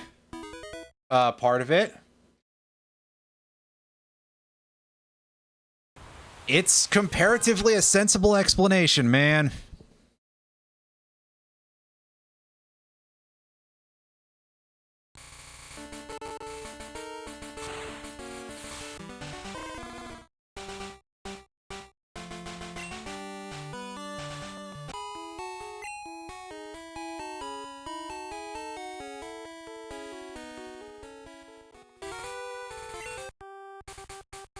So what's your... You don't even have 16 special, you have 11. Good job, Spiro. I'm proud of you, I think. I'm not proud of me doing these inputs so hilariously badly, though.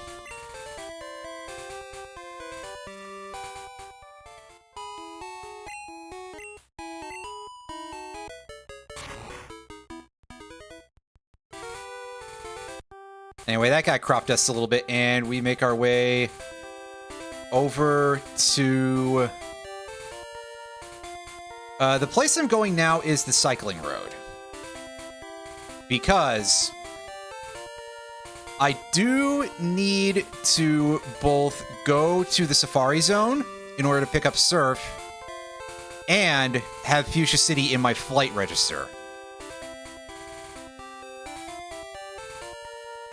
And unfortunately, there may or may not be a Snorlax blocking the way. But also, I think everybody knows that we don't really need a bicycle to go down the cycling road. We just have to hold left.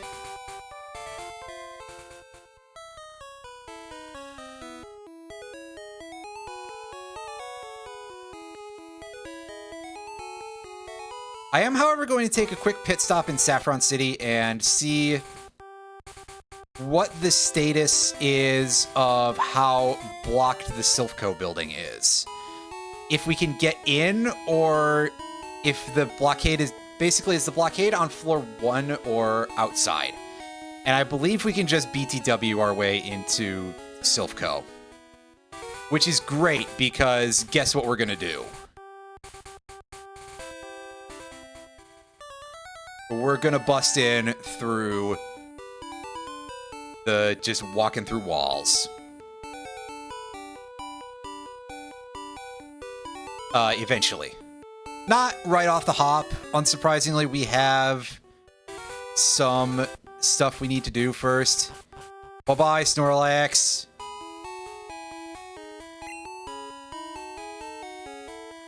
Yeah, just cross at the top and... See, everything's good to go. Oh, I ran into a trainer. Come on. This guy can't kill us, right? He's got garbage. Oh, he might actually have some levels on him. Never mind.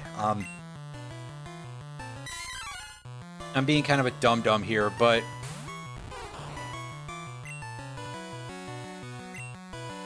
I mean, if we die, whatever, we just have to go back and redo the thing. It'll be fine. We'll live, kind of. Okay, Spearow, you should be able to actually do damage to this thing if you can move first, which you can't. I was putting a little too much faith in you, my friend. I apologize-ish. Yeah, see, this is why you should probably save after you enter this area, to make sure you don't get into fights that you basically cannot win. Ow! God, the critical hit. Is Mankey base 64 plus speed or something? Because... like, I know that in this gen, Karate Chop has the slash effect on it, but I didn't realize it was that fast. Oh, now you've done buffooned it a little bit, buddy. With all those, like, seemingly guaranteed crits. Yeah, it's base 70, so slash is a guaranteed... slash, pardon me. Karate Chop is a guaranteed crit, so that's quite unfortunate. And he's about to use a Machop. That's fine. We will throw our regular Pidgey out in front. I mean, it's probably going to get one shot, but this will give us enough time to heal. Yeah, we can use our last fresh water in order to make sure that we don't die in this fight and we don't lose a chunk of money that'll be useful to us. Okay, well, if you're going to do that, then I guess we'll try to chunk this thing with Fly a couple times. No, that was decent. I mean, now we die, but... I was going to say, it was quite possible that we wouldn't because it debuffed us, our defense, and that would be ignored by the critical hit as well. Because Doodoo Classic Gen 1 crushed! Ouch! Okay, this thing is doing stupid damage with these crits. Low kick. That we actually live somehow. Sand attack. Please bail me out. Sheer dumb luck and RNG fuckery. Oh, it didn't bail us out. Well, there goes a chunk of our money.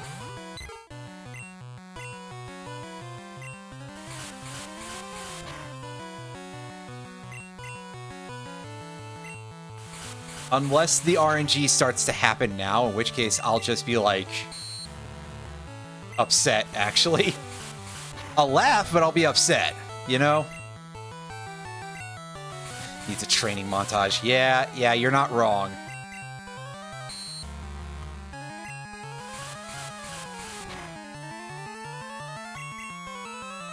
Game? Can you just let this thing kill me? This might be about to become an issue, because if this gains levels, then it's not as free. It has, like, no defense. On top of that, it's a Pidgey. It doesn't have defense to begin with. It has nothing. Just land the hit. There we go.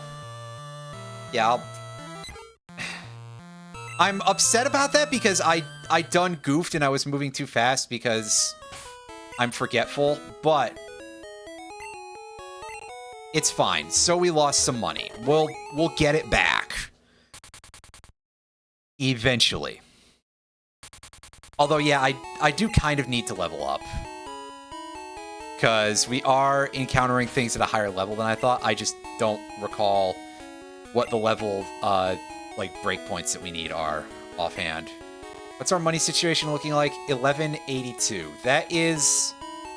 That's still enough for our purposes. Actually, you know what I can do? I can just reset.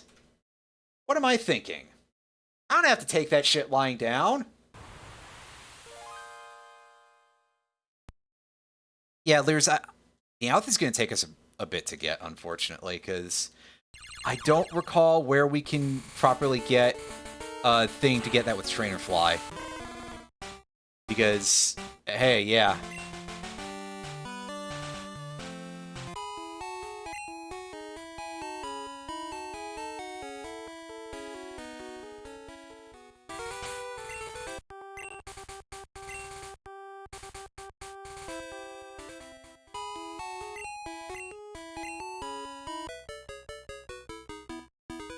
Uh-oh. Something done broke. What did I fuck up? That's not correct. Fix that real quick. Oh, God, right. I think there's a soft lock issue that can crop up with certain Pokemon sprites with this. So I might have... Whatever, I'll fix it. Probably.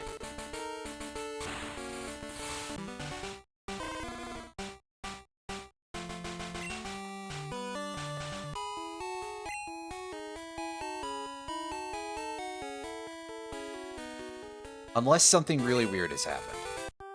Oh, yes, okay, so I didn't fix my party. That's right, okay, so I had the Spearow up front as opposed to the Pokemon with the proper special stat.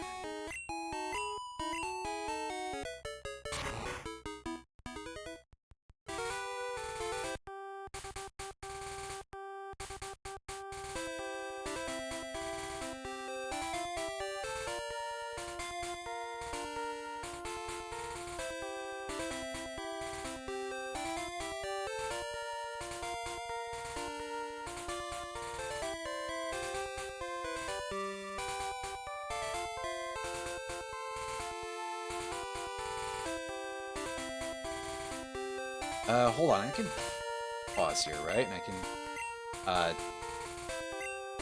yeah, I just had to make sure that we still had the Helix and the Dome Fossil, you know? Make sure that I wasn't that far back, which I have to save every time. I probably shouldn't be so worried about that, but just in case, you know?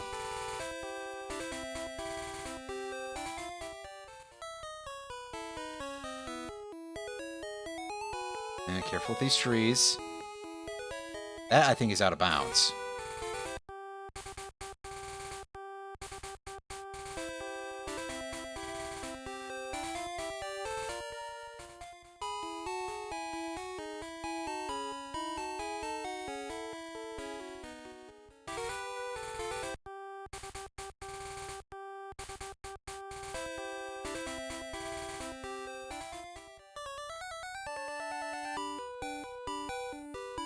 God, those horribly mangled sprites. They're having a bad day.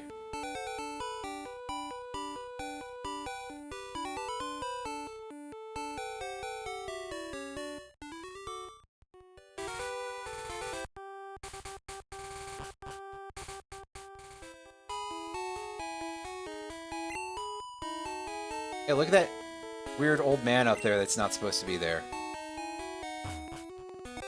Okay, now, save the game, you goofball. So that way I don't do that again.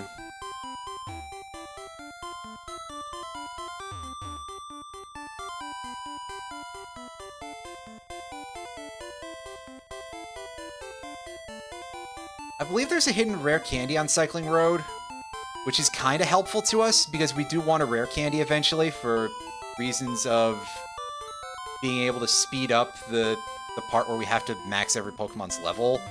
Well, okay. Not max every Pokemon's level, sorry. I said very much the wrong thing there, where we have to level a bunch of Pokemon to induce evolution.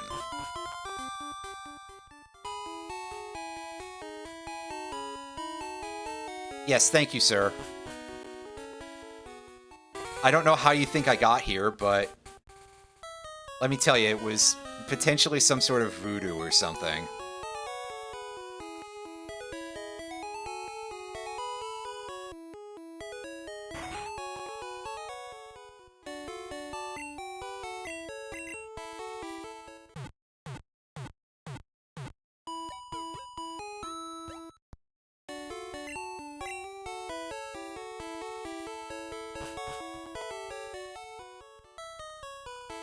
Oh yeah, I keep trying to hit select, but that doesn't even work in this generation.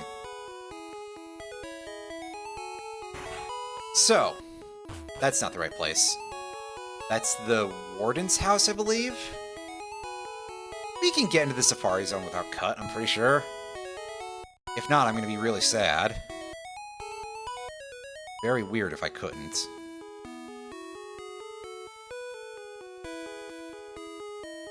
And if I couldn't, I'd have to figure out a way to, like, map a whole route around. Is this seriously impossible? That doesn't seem right. In fact, that seems pointedly incorrect.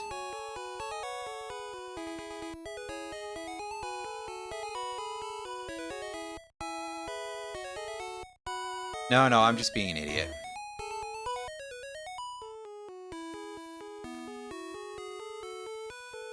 And we circle around the zookeeper's house, and we go find the mart.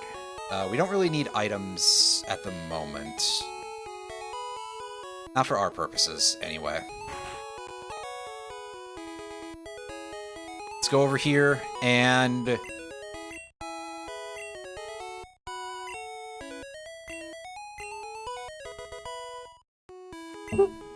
get that.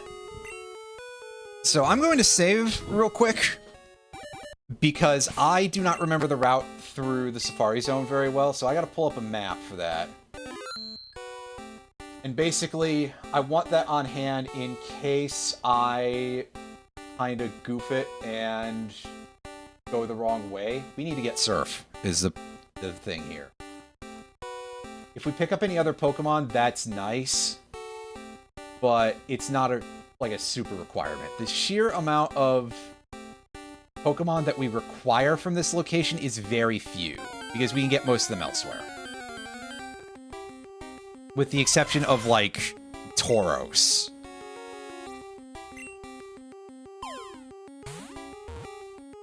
And I'm not counting stuff like, you know, using the old man glitch. That counts too, but... you know, other than that, because obviously we know about the old man glitch. Or the Cinnabar Island coast, or however you wish to refer to it. We collect our Execute, and... that guy's going to be eating a leaf stone in a couple of years, once I can afford it again.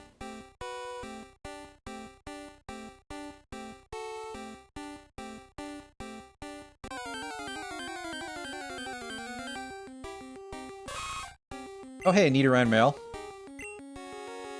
Relative of another Pokemon that commonly gets used for, like, funny glitches and speedruns and stuff. Because of Nidoking and setting it to level 100, I believe, being the way that one of the big speedruns does it. They do it through a Death Warp version of the glitch in Viridian Forest.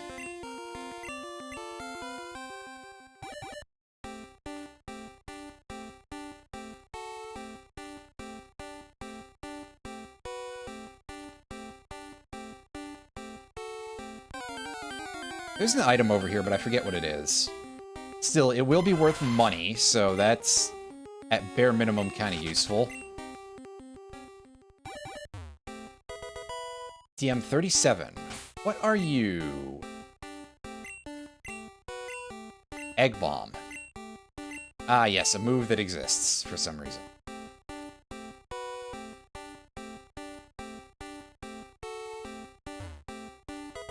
A full restore, that's pretty good.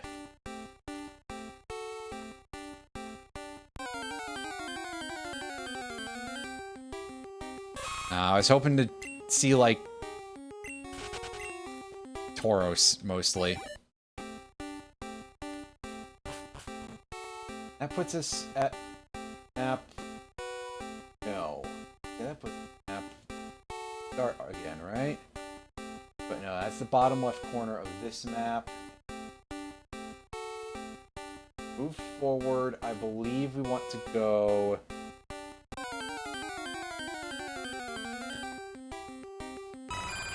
the one that's as far to the left as possible. Chansey! Oh, if I can get this, that'll make me happy, but I'm not holding my breath. I missed. Good shout, idiot.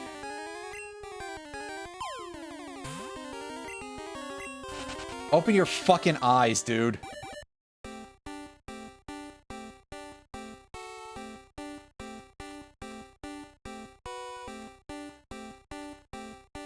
It's set up that way so I can catch Pokemon using the old man glitch for some very specific Pokemon. There is a reason for it, trust me.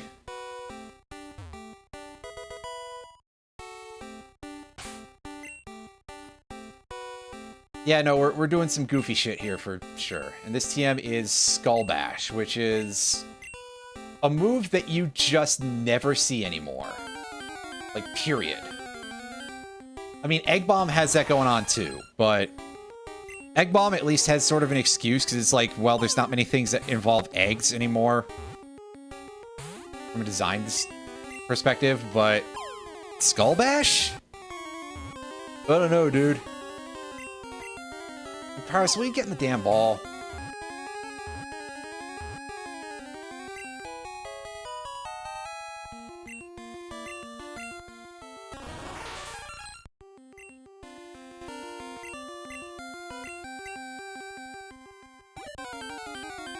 Whoop.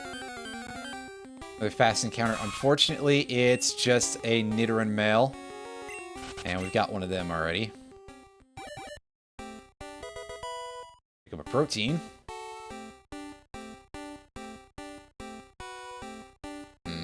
Creatine powder. Actually, I bet that stuff tastes pretty bad. Don't just eat it raw. That seems like a mistake. Ooh, let's chuck the ball at the Nidorino, because that's just one less thing I have to feed a rare candy to. Plus, yeah, it ran away immediately. Well, I've already got a Nidoran male, and I am going to be using something else as my powerhouse, so unfortunately, Big Rip to Nidoran, the big boss. He's not going to be the champ this time, unfortunately. And TM32, that one I think is good, but I cannot recall. It's double team. That's kind of annoying. And by annoying, I mean to play against. Hey, you.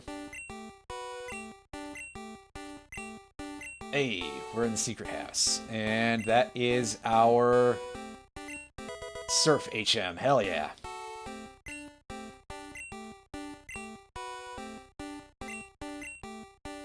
That's right, non-disposable. Heck yeah.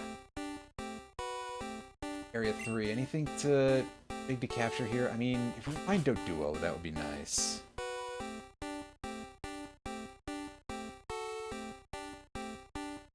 Oh, there's no grass on this side, so whoopsie.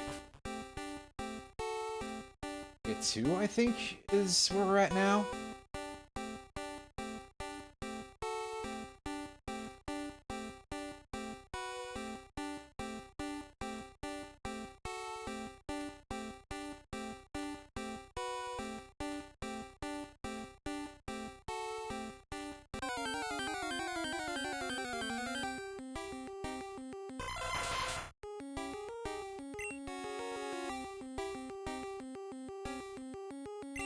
We already have that, so we don't need another one.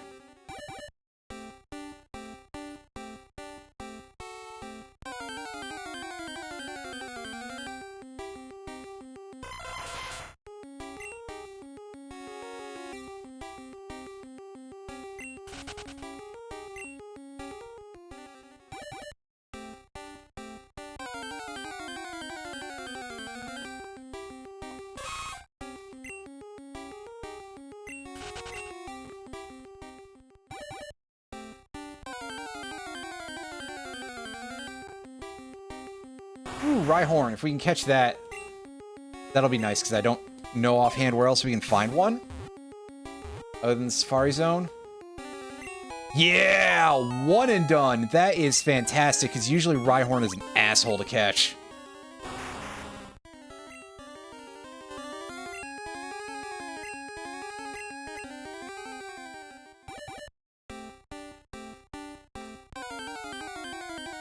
Oh god, yeah. Chansey's catch rate is...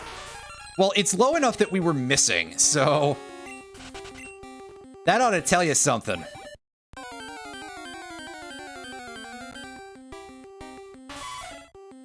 Oh, a neat arena.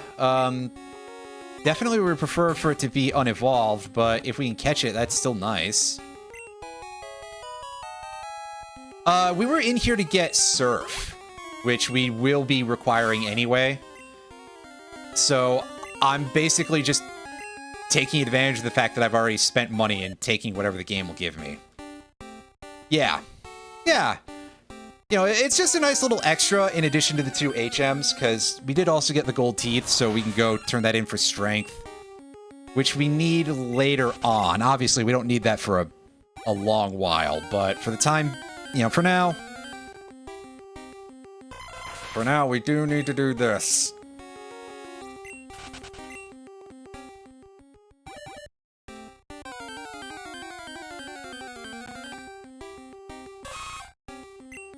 And by this, I mean, pick up Silph. Mostly because it'll be nice to feed to Mew, but we'll get to that later.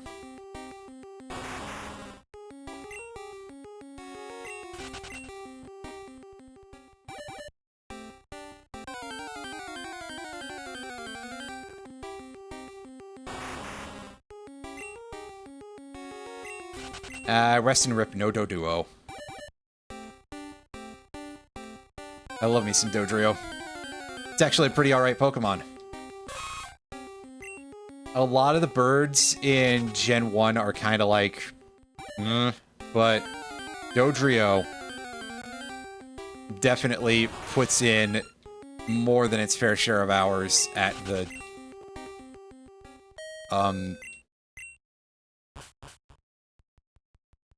something or other.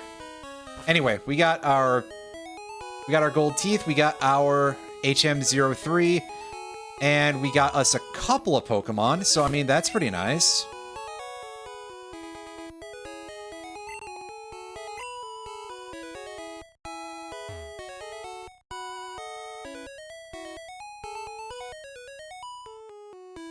Oh yeah, we gotta go around the right side.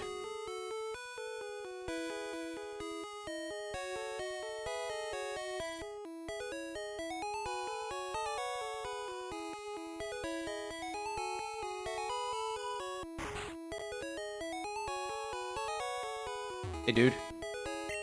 No. It's not the dude. Is that you? I think he's got a speech problem. But did he suddenly develop a new one?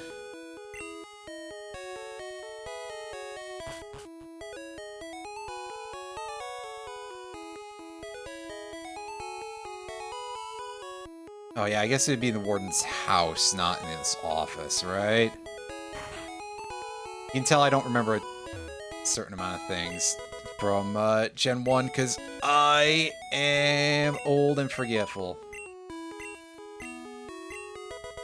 But there we go, there's our HM04. And now, with all that out the way, let's switch Jolteon up to the front, and, do I want to teach it Thunderbolt? I guess I may as well. So now it can have an actual move. We'll get plenty of shit to teach to Mew, don't worry.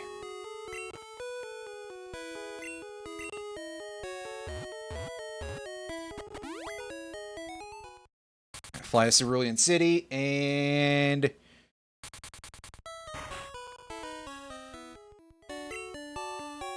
let's go ahead and use this on the Pidgey that's named Mule. Because of reasons. And I'll actually sub my stuff into here. 2 Pokemon I require for my setup.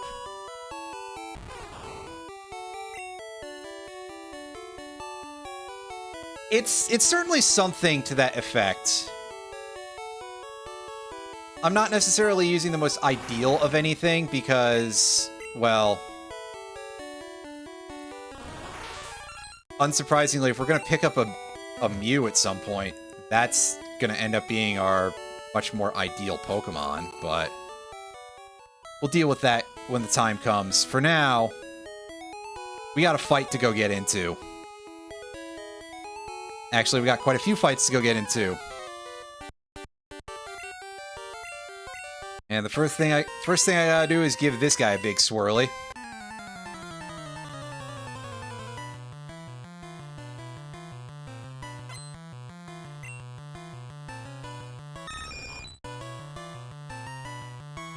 Oh no, it's Pidgeotto.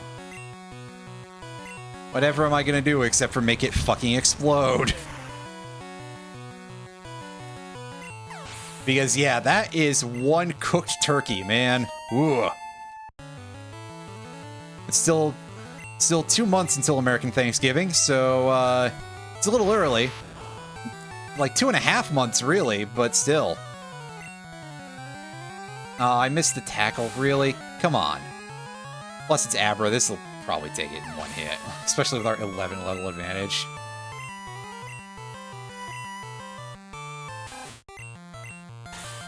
See how much damage we do to this Rattata? I think this is it's not quite a one-hit kill, but that's probably because Jolteon is not, like, the most physically souped-up Pokemon you've ever seen.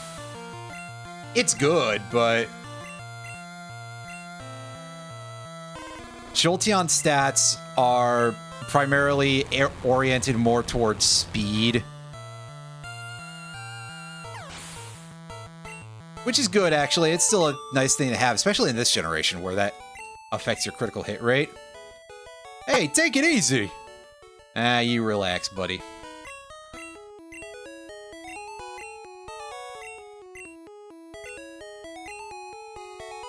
He's a real Pokemaniac, brother. It's something to that effect. Electrode, obviously, is the fastest Pokemon in Gen 1, so that would be faster, but it being the only one that's faster, is pretty accurate. Oh yeah, Jolteon moves like, you know, like it's going on a motorcycle or something.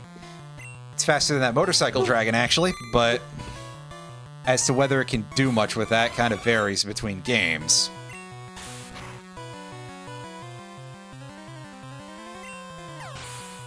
I think so, because if I recall correctly, that's how all of the evolutions are balanced. So that way one of them is... so one stat is 130, and that's its best stat. And then if you're Flareon, you just have a complete dog shit spread. Otherwise, like, oh yeah, 130 attack. You'll never live long enough to use it, but 130 attack nevertheless.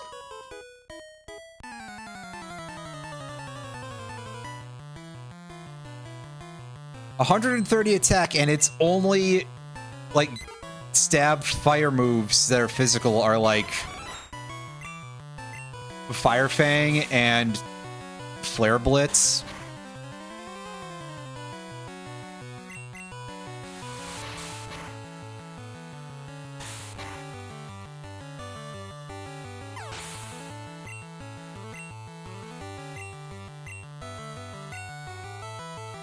Yeah, there's that too, but that's a whole other thing that we'll talk about afterwards, I guess. That, yeah, you couldn't get physical damage out of fire moves in up until Gen 3. Oh, rude. We got poisoned. That's alright, I can go back and fix that real quick.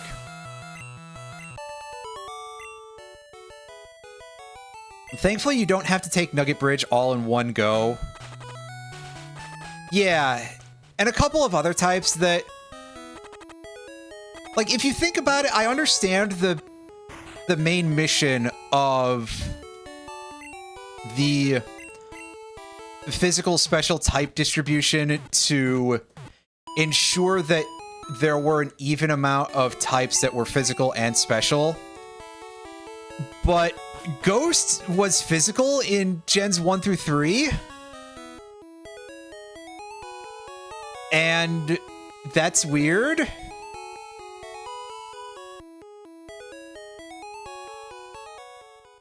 And then you had Dark type being special in Gen 2, when all of them were stuff like Bite, Crunch, you know, all the way up until Gen 4 or whenever they introduced Dark Pulse, and then they had the split. So it was very funny that all the old moves just turned physical. And yeah, there were no Bug-type moves in Gen 1, and there were basically none until Gen 4 introduced Cross Scissor finally. And by no Bug-type moves, I mean technically there were Pin Missile and Twin Needle. You know, Twin Needle, that move that's on Beedrill. Shit! If you could give that to, like... If you give that to Jolteon, it would at least be more reliable than Pin Missile. It'd be able to poison, but...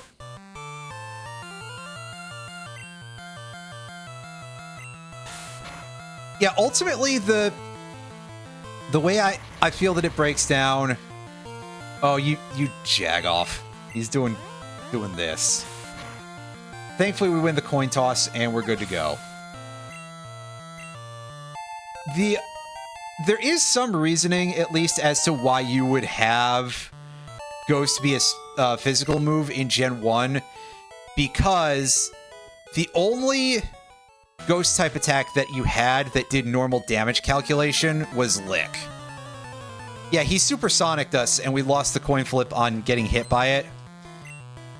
But we won it on the not take damage from ourselves part, so it's all good.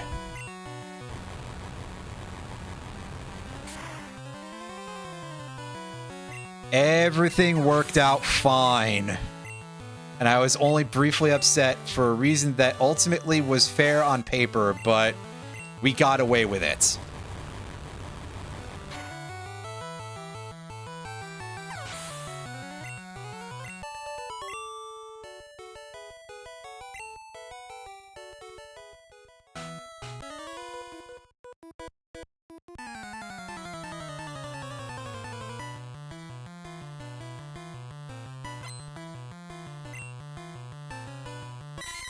Send out Mankey, and we know that this thing, if it uses Karate Chop, that's guaranteed crit. But I don't think we have to worry about getting hurt by that, because...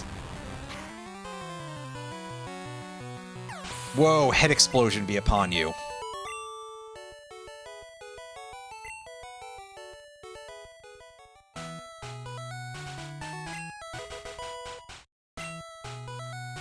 That's right, give me that nugget.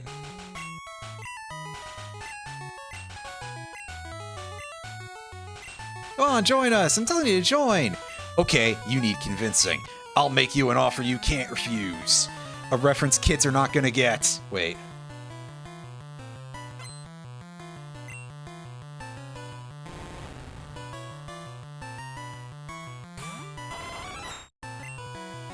And here's our friend Ekans, or Ekans, depending on if you are the Pokemon Stadium announcer or not.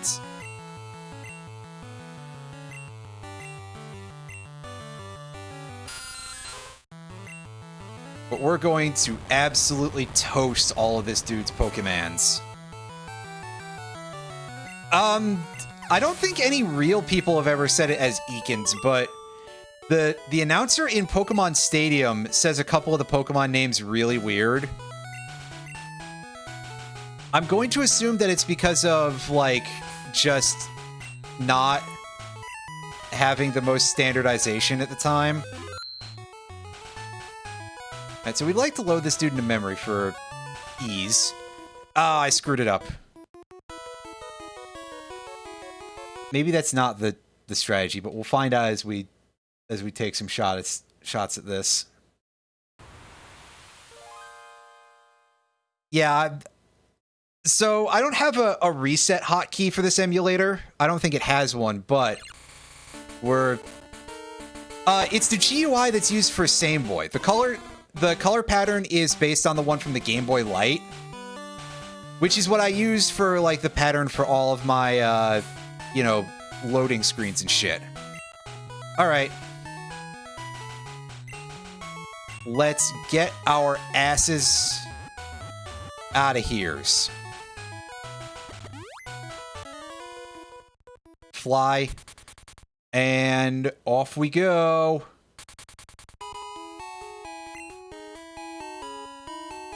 I'm using Same Boy. A big part of why I'm using Same Boy is that it actually plays well with my controller as opposed to MGBA, which has occasionally been a little bit dicey. So what we're doing here is we're making the game save, so that way we can do a quick reset and we can use our controls properly. Because as you can see, our start button is locked. If we press A, basically nothing happens. But for some reason, we can use a PC.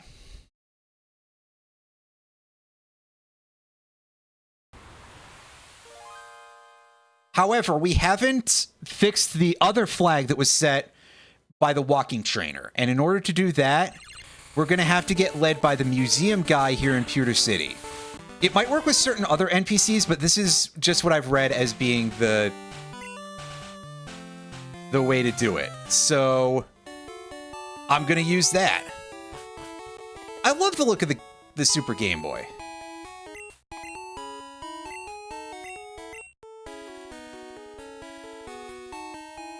So where's the museum dude? He's facing to the right, right? Shit. It might be easier to just go and get into a trainer fight. I did not check out the museum. Let's... You absolutely have to go! Oh, I bet, man. I fucking bet, Senator. You gotta pay to get in, but it's worth it. See you around. Well, yeah, later, dude. Anyway.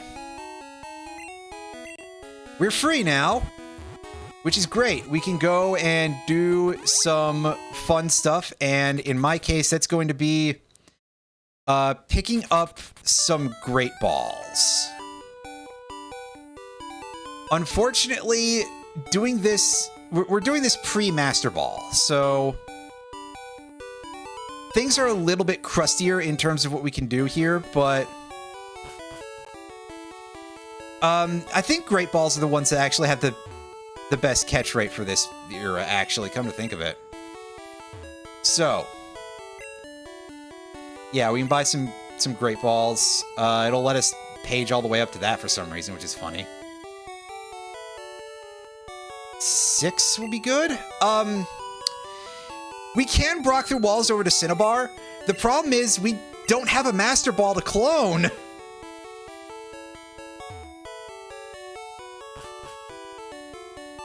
So, this is step 1 to me being able to actually do that. We would be able to clone Ultras, yes. But it'll be fine. Also, yeah, catch rates in this game are kind of wacky with regard to the matter of, like, what's the best ball. So I actually think that... Oh, we're going to do something funnier than rare candies, dude. Don't worry. This is going to get good. This is going to get real interesting.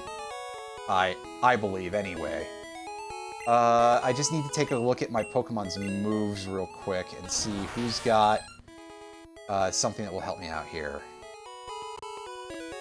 I think my best bet for what I want to do here is... Oh god, Rhyhorn literally only has Horn Attack. That's hilarious.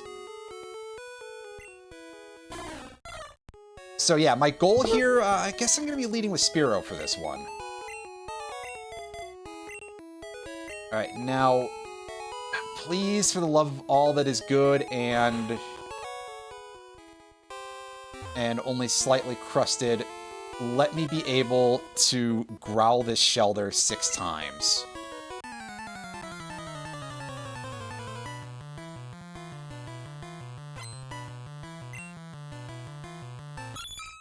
I believe it's this dude we gotta fight the Shelder of.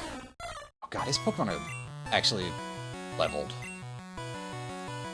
Fuck Vapors. I probably should have stood to, like, go raise up Spearow a little bit for what I wanted here, but... We'll try We'll try to not get screwed here too badly. My hopes are suddenly very, very low. You actually just throw rocks at Mewtwo. Hey, that'll do it. Actually, I know we can goose our odds a little bit here. That's right. Let's press the fun button a couple times real quick.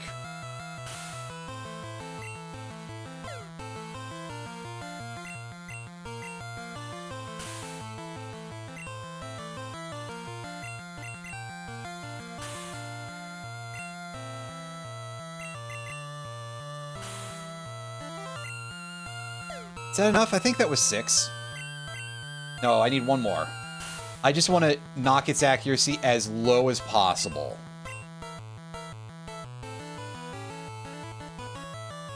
It's like every place mandated to have some sand to throw at various mon, or do they just keep it in their pocket like Dale? I'm gonna be honest with you, I'm leaning more in the direction of they just pocket sand. Anyway. Now for the funny part of things. We're going to growl at this shelter 6 times, and then we're gonna blow it to Kingdom Come. You probably know where I'm going with this, if you are, like, even vaguely glitch aware.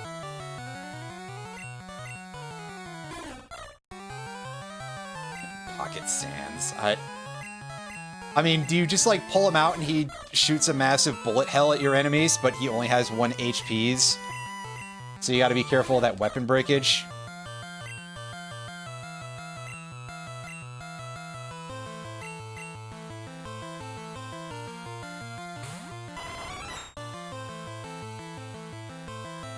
Nothing happened! Gee, you don't say.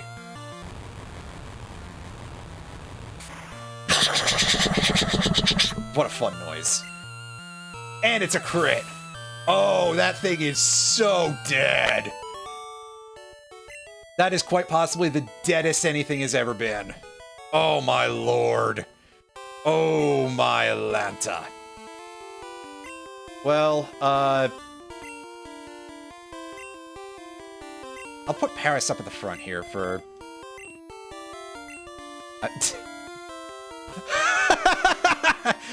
yeah, I kinda did. It was to make sure that I didn't get murdered before I did all the growls, to make sure that Shelter could not only do no damage to me, but also, more importantly, because I want to affect this Pokemon's level.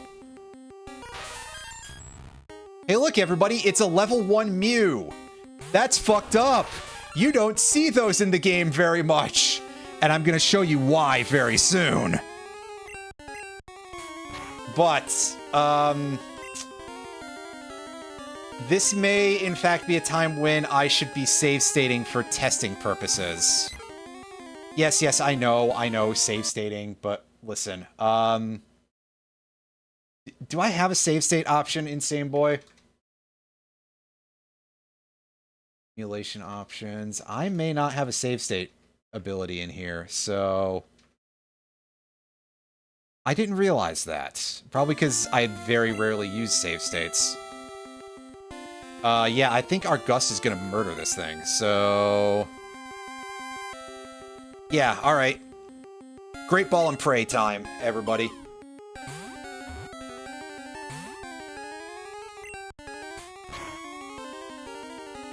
It's either that or switch to MGBA. I guess I could check control options again real quick and see. Yeah! Lears, I actually did that! It fucking works, dude! It's real! Holy frijoles! God damn! That was so funny!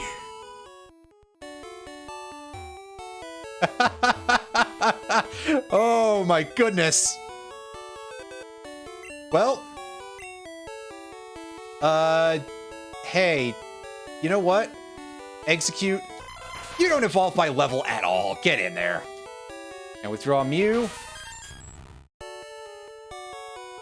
Uh-oh. Uh-oh! Oh, now we fucked up, everybody.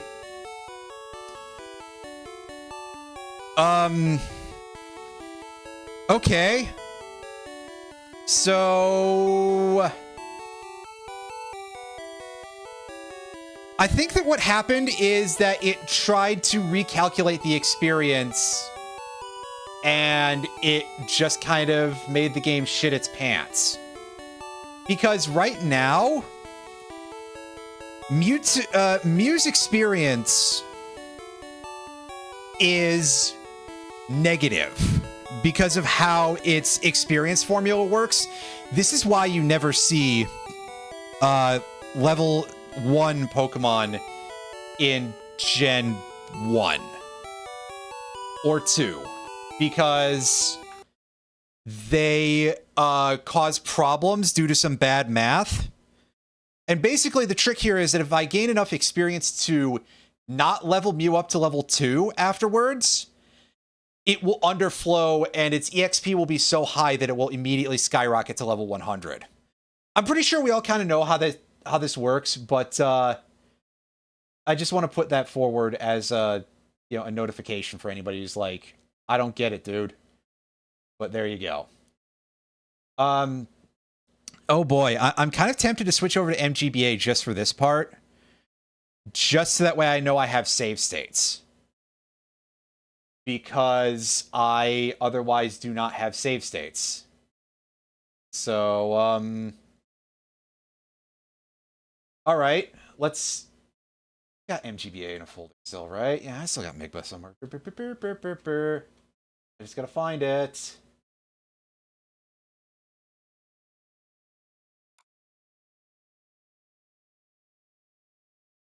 Yeah, at least until we get this done, because then otherwise we don't have to go through the whole rigmarole of me buying 6 Great Balls every time, and I just sort of, so that way I'm not annoying you all constantly with this horse shit.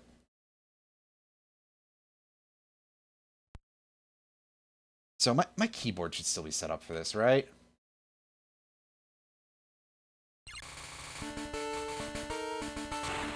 Yeah, okay, our controls are still set. So now I just gotta make sure that the window here properly points to this, and hide Same Boy. And here we go.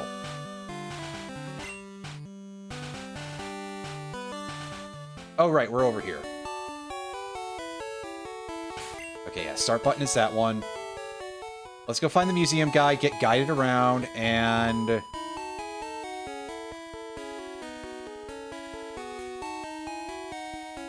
I probably should add a Pokemon to my party that's, like, low level that can actually hurt this thing without getting it killed. Just for ease purposes. I mean, listen, we're already kind of, how do you say, we've already got to mess with our party real quick anyway, so... Alright, execute, get in there. Don't deposit that Pidgey. We'll deposit the Rhyhorn, though.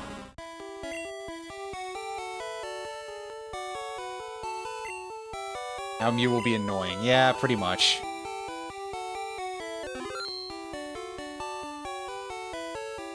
Withdraw Mule.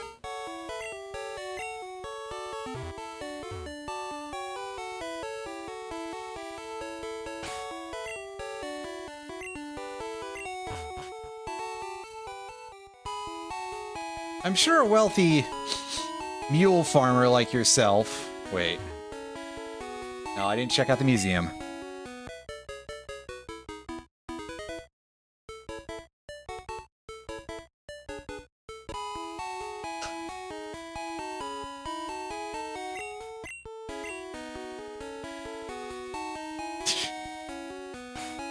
I see you remember what I'm going for here.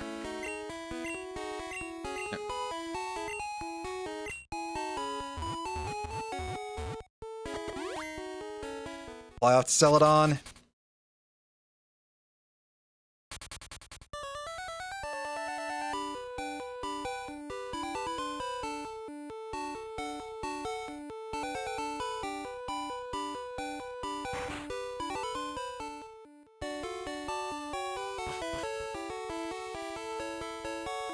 Go over here. I'm gonna buy just one Great Ball then. Like, if we're save stating, then the fuck with it. Just grab the one Great Ball. And then back we go.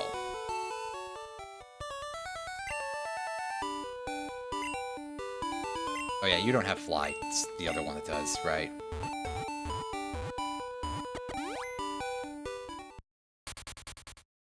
Alright, y'all ready for the most annoying fight ever again?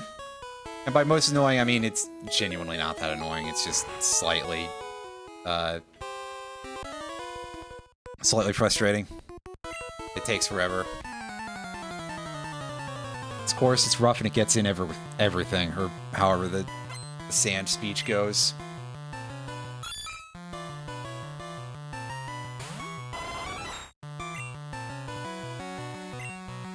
Thunderbolt.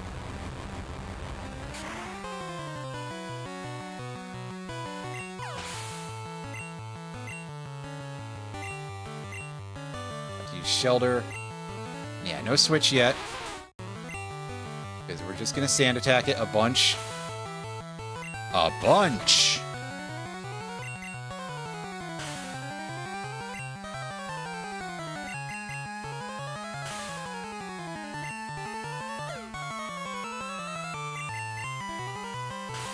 That should be 4. 5.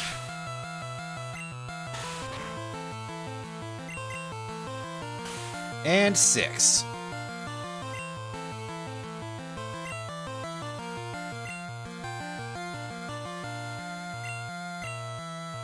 That's so much sand, I am halfway to having enough to make all the grout I need for my smeltery. In, like, any Minecraft mod pack.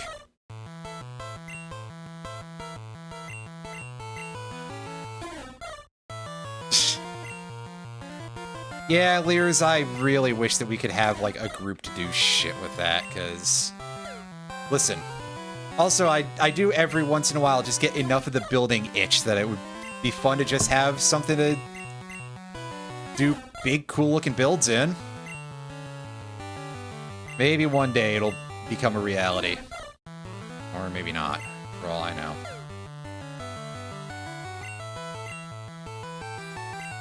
Alright. Well, everything is set now, so... It's time for a little bit of high voltage. Danger! Danger! As I'm using so the wrong accent for, what's his name? Dick Valentine? Yeah, Dick Valentine, that's right. That's the singer from Electric Six. Honestly, I probably most of the time sound more like Jack White in that song, but... I digress. Nope, that's too many inputs. Switch the parse to the front.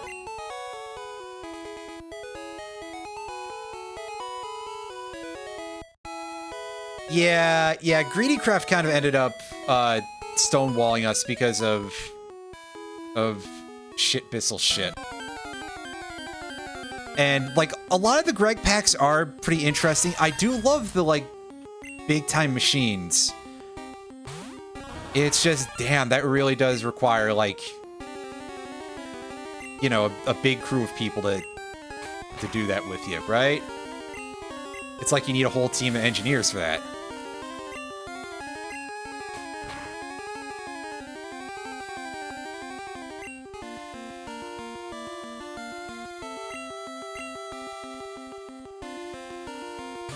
Yeah, you can get to some really funny levels with it.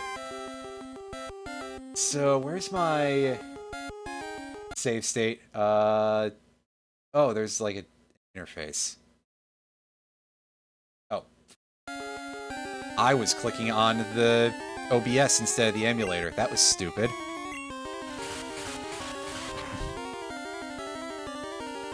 Yes, and unfortunately, even though it was not our intention, it's still gonna give us, like, Wither Infinity. But, alright, good. Mule doesn't kill anything instantly, so... Now we scroll down to our ball. And we save state again and hope that I don't have to reload, because otherwise that looks really embarrassing. Yeah, see, we did it. All good.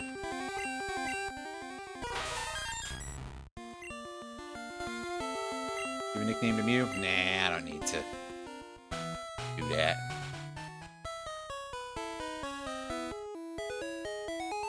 I mean, pretty much. Okay, so I'm going to save in front of here just in case the Pokemon Center decides to brick the game. Because I will switch back to Same Boy for, like, I just think the colors are a little better. Because, yeah, looking at this, it does look a little bit washed out compared to that. And also, again, controller, I do indeed prefer my game handle or whatever the bad translation from all those Ashens videos was. Switch you up to the front, and let's go on down to Pallet Town.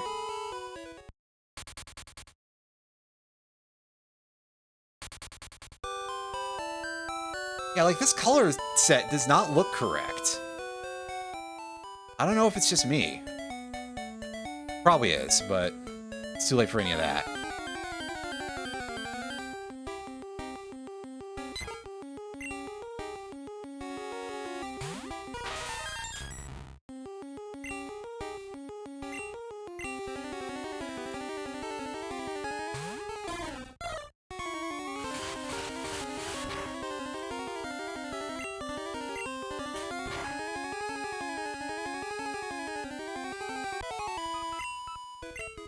Yep. And Mew grew to level 100. And now everyone who knows absolutely nothing about these games is currently being like, burn the witch!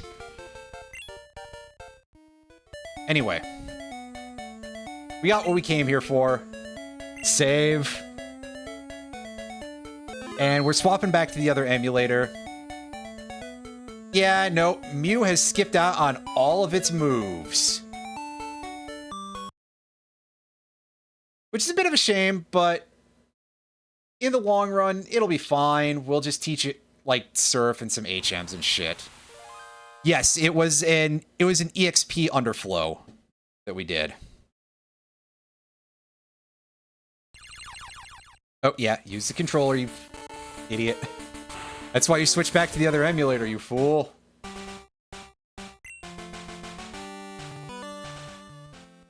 Oh, shit. Why am I in the wrong place now? Hold up. Something has gone wrong. I need to find out what.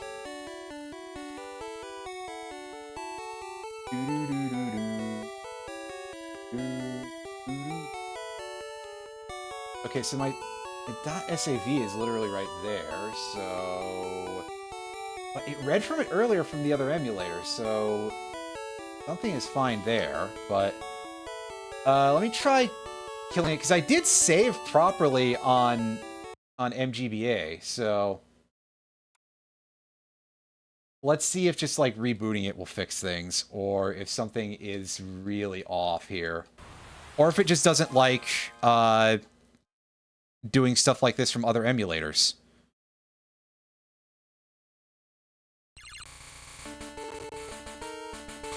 In which case, we may be stuck over in MGBA, which is not the worst option, I suppose, but it does not make me the happiest. Yeah, so that's funky. Options, emulation options. I'd say, is there like a folder or something that this wound up in?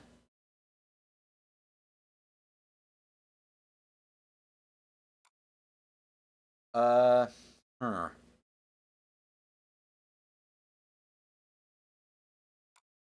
That for MGA, right?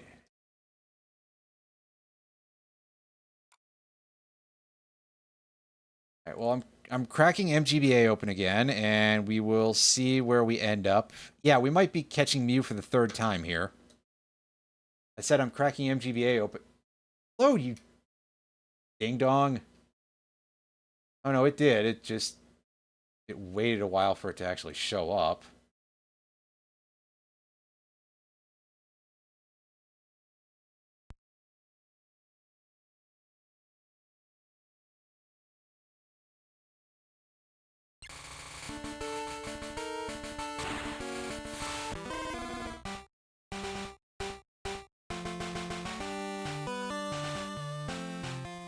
Oh no, we're still... Did I just fail to save?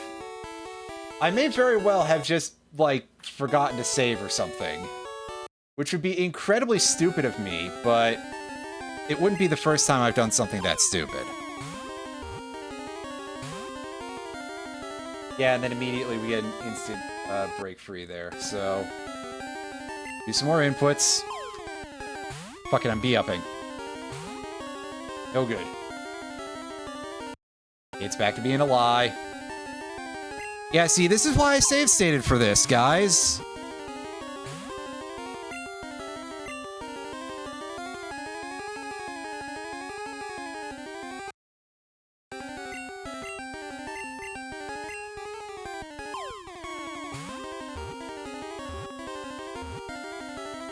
That's better.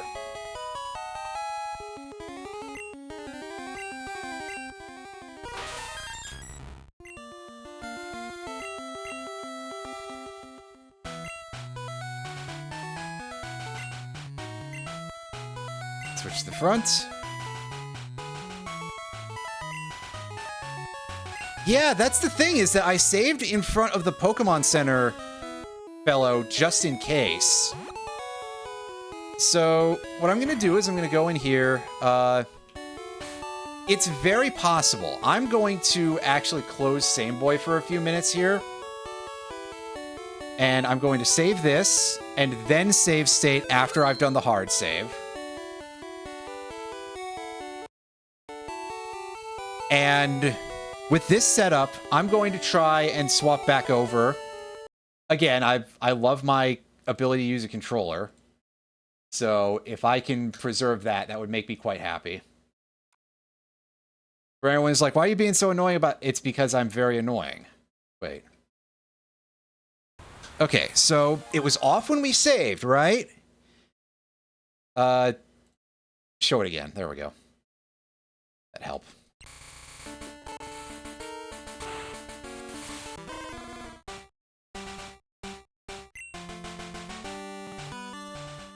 Yeah, see, we're back.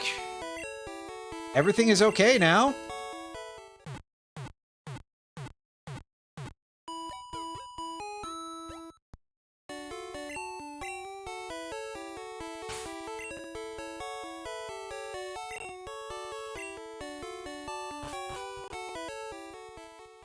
Got me seeing red version. Yeah, pretty much. Jesus. Jesus. Thanks a fucking lot, Riker, I guess. Okay, so the color palette was actually fine on MGBA. This isn't as off as I thought it was. I don't know, it just looked really pale in some parts of it. Maybe I'm just kind of losing my marbles again, but I've never been all there to begin with.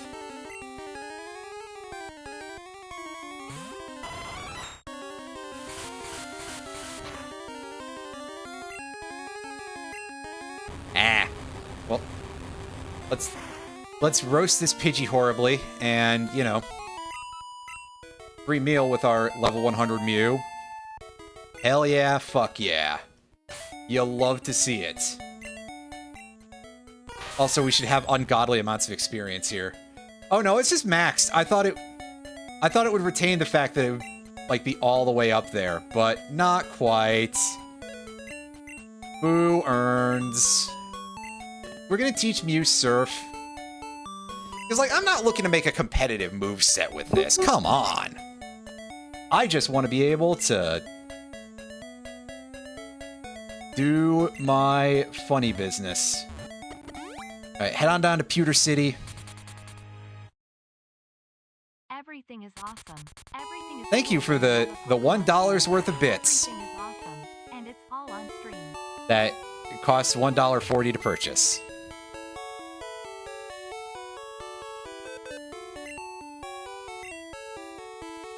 Anywho. We're in box 1. That's good.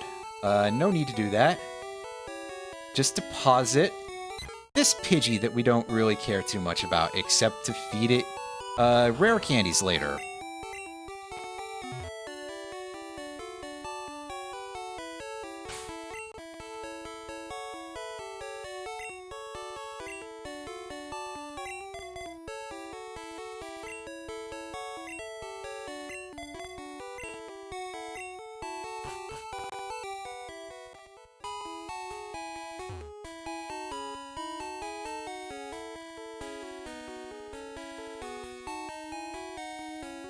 Finally.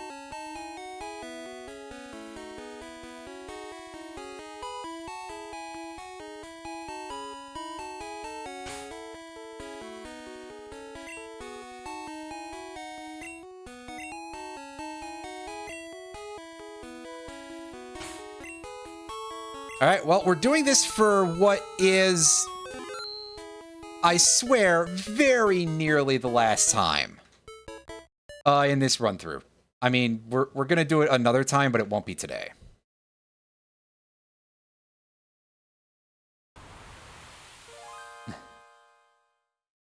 The full pack.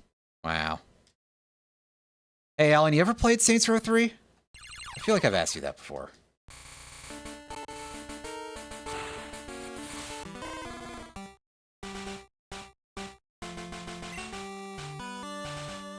Well, see, he definitely...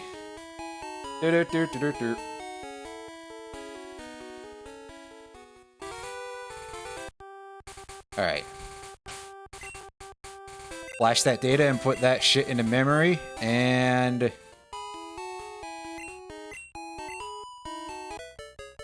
off we go. As the game makes that crunch sound from... like you're pushing a rock. But there's this part in the back of my head that's like, oh, I always try to associate weird noises like that into speech. And it does kind of sound like it's saying tabernacle. Which is not exactly how you pronounce it, but, you know, a little bit of Quebecois swearing. As it just sort of tries to figure out where these things are. It's like, ah, fuck. You're doing this again? You asshole.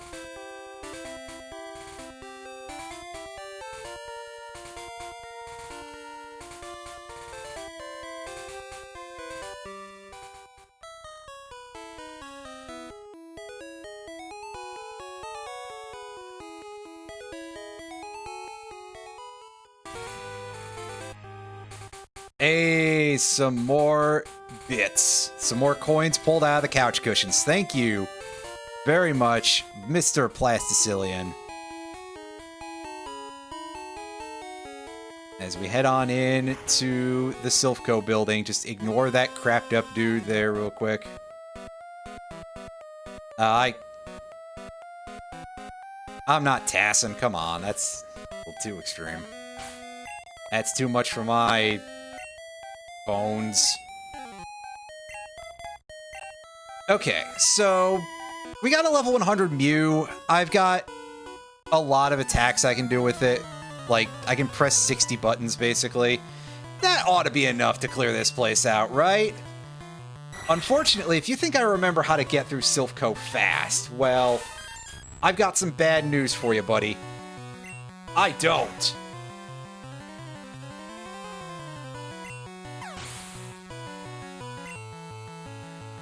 I know there's a rare candy you can get here, which we want to get as well.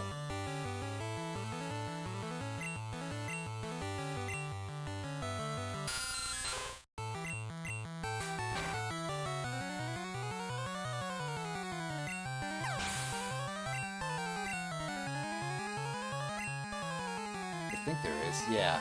M4 Southwest Room.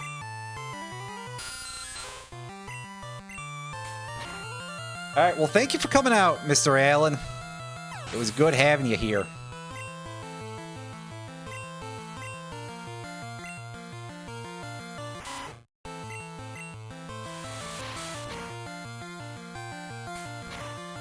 You's a good guy.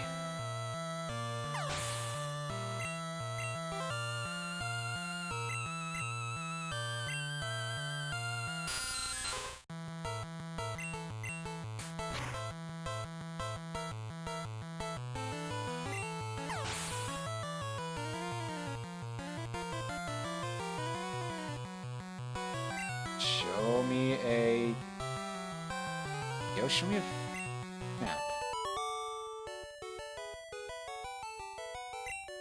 Oh, it's taking forever to...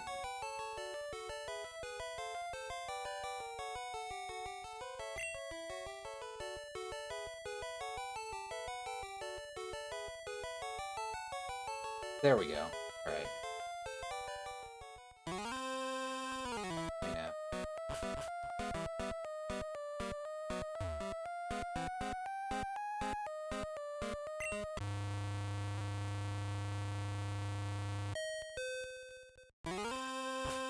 Ah, fuck that guy.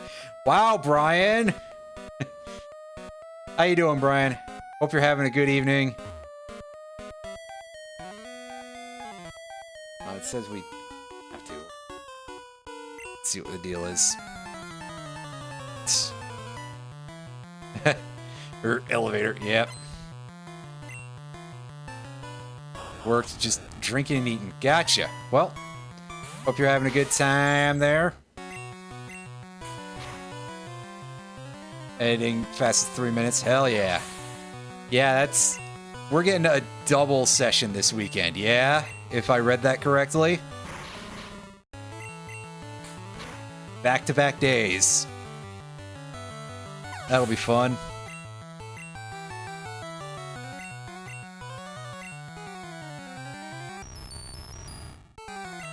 Hey, it's Magneton. That's a Pokemon that exists. I don't have any actual follow-up here. I like Magneton. It's kind of goofy looking. Anyway, now that we've beaten that guy...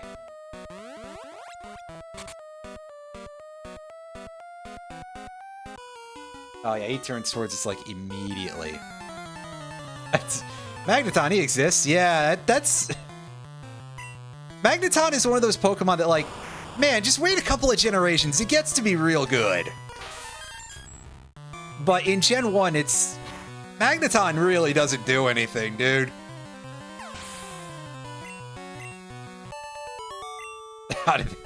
Wow, Brian, that's an old reference at this point. Over 10 years old, anyway. And listen, with how fast the culture moves, that does feel like I can call it old, unfortunately.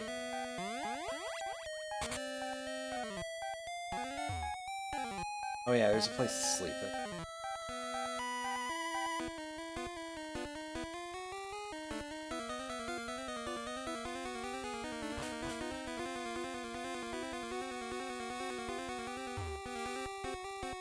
Or 3.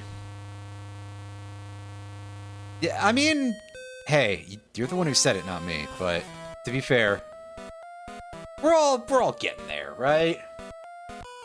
That's just how it go to be. How it is, in fact, you know?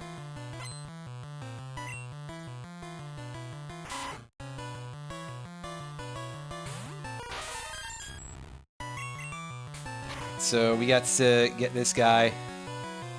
Oh, Irene, that sounds like a good way for things to get horribly gunked.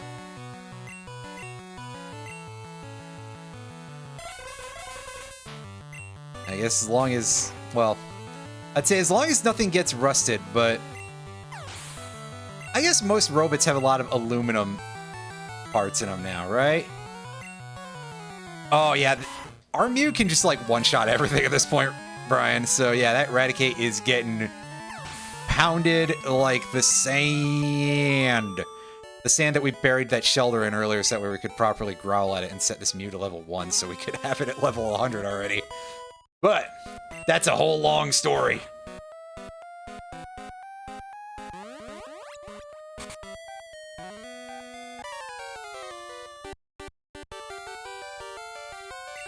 Called Unmetal. I've never heard of this. Metal Gear NES parody. That's pretty interesting. At least as a concept level.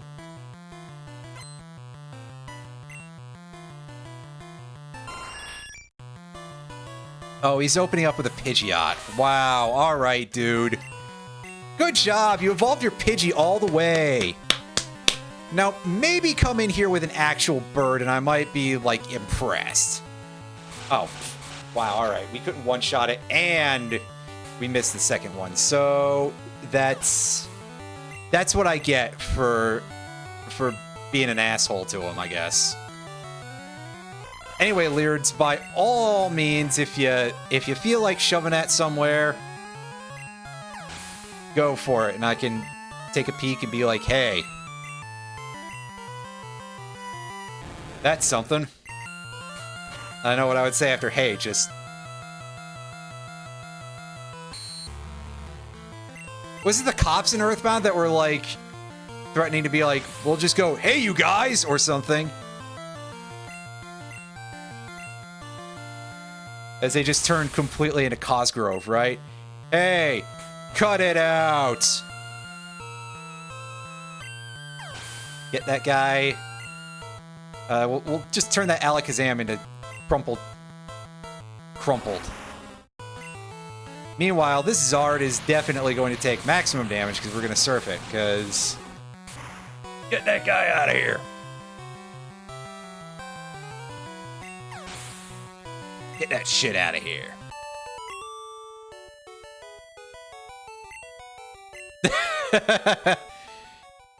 Yeah, thank you, Brian.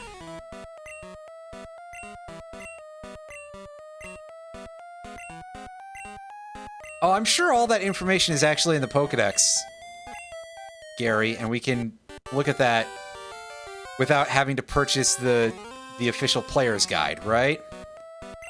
Right? Rectum, as I named you earlier, because I thought calling him asshole was arguably too easy.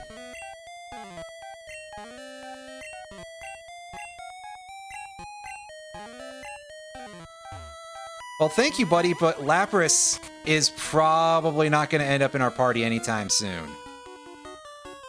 However, Lapras is usually a pretty decent Pokemon, to be honest with you.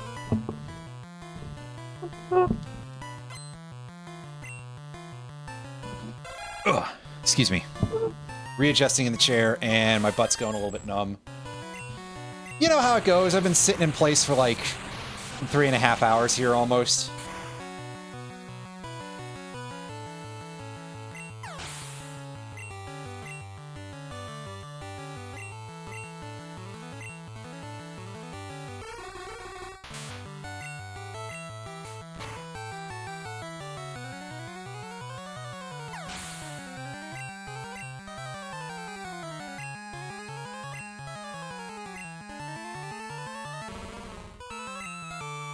Hey look, it's Marowak, another Pokemon that also has to wait a couple of years to be cool.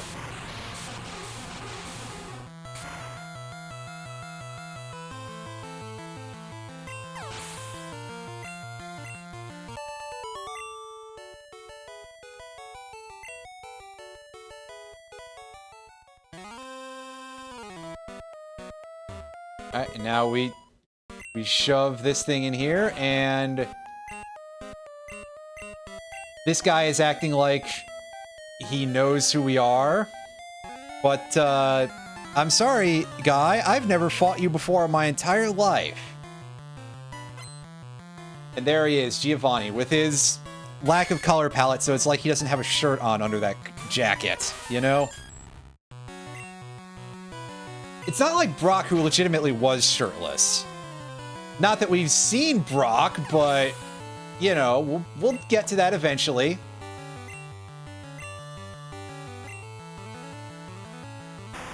Oh, he's got Kangaskhan. That's a pretty cool Pokemon. I like Kangaskhan a good bit. And not just because it was absolutely running the show back in Gen 6, but Gen 1 Kangaskhan is pretty nice as well. A Rhyhorn. That is going to get turned into... a thing that's not alive after I surf it. They can't all be zingers.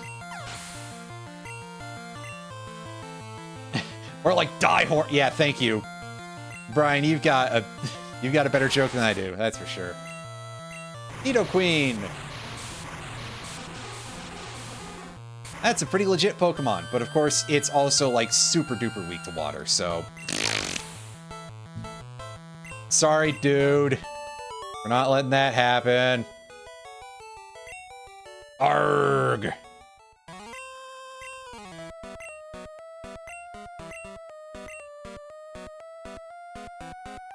Will you, though? And he's out of here, so the Team Rocket presence is gone.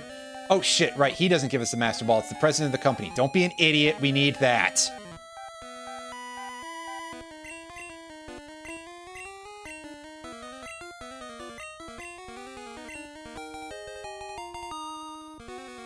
Ta-da!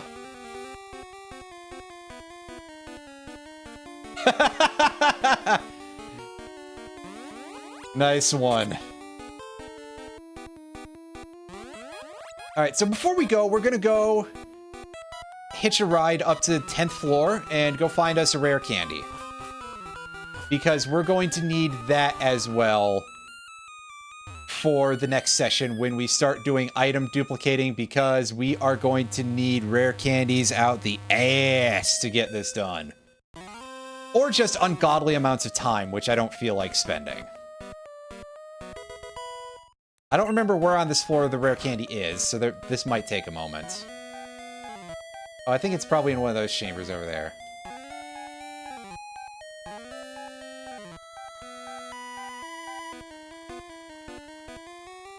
Or I'm gonna have to come into the other side or something. Oh, we got some carbos. I'm surprised they never, like, headed that back out to, like, carbohydrates, which is what I would assume it to be. Earthquake! Yeah, baby. We love Earthquake. I might actually duplicate that just in case I need a real Pokemon team as well. But for the time being, go into our inventory. That's right, we've got some stolen fossils, we've got a Master Ball, we've got a rare candy, we've got a TM26. Let's go save.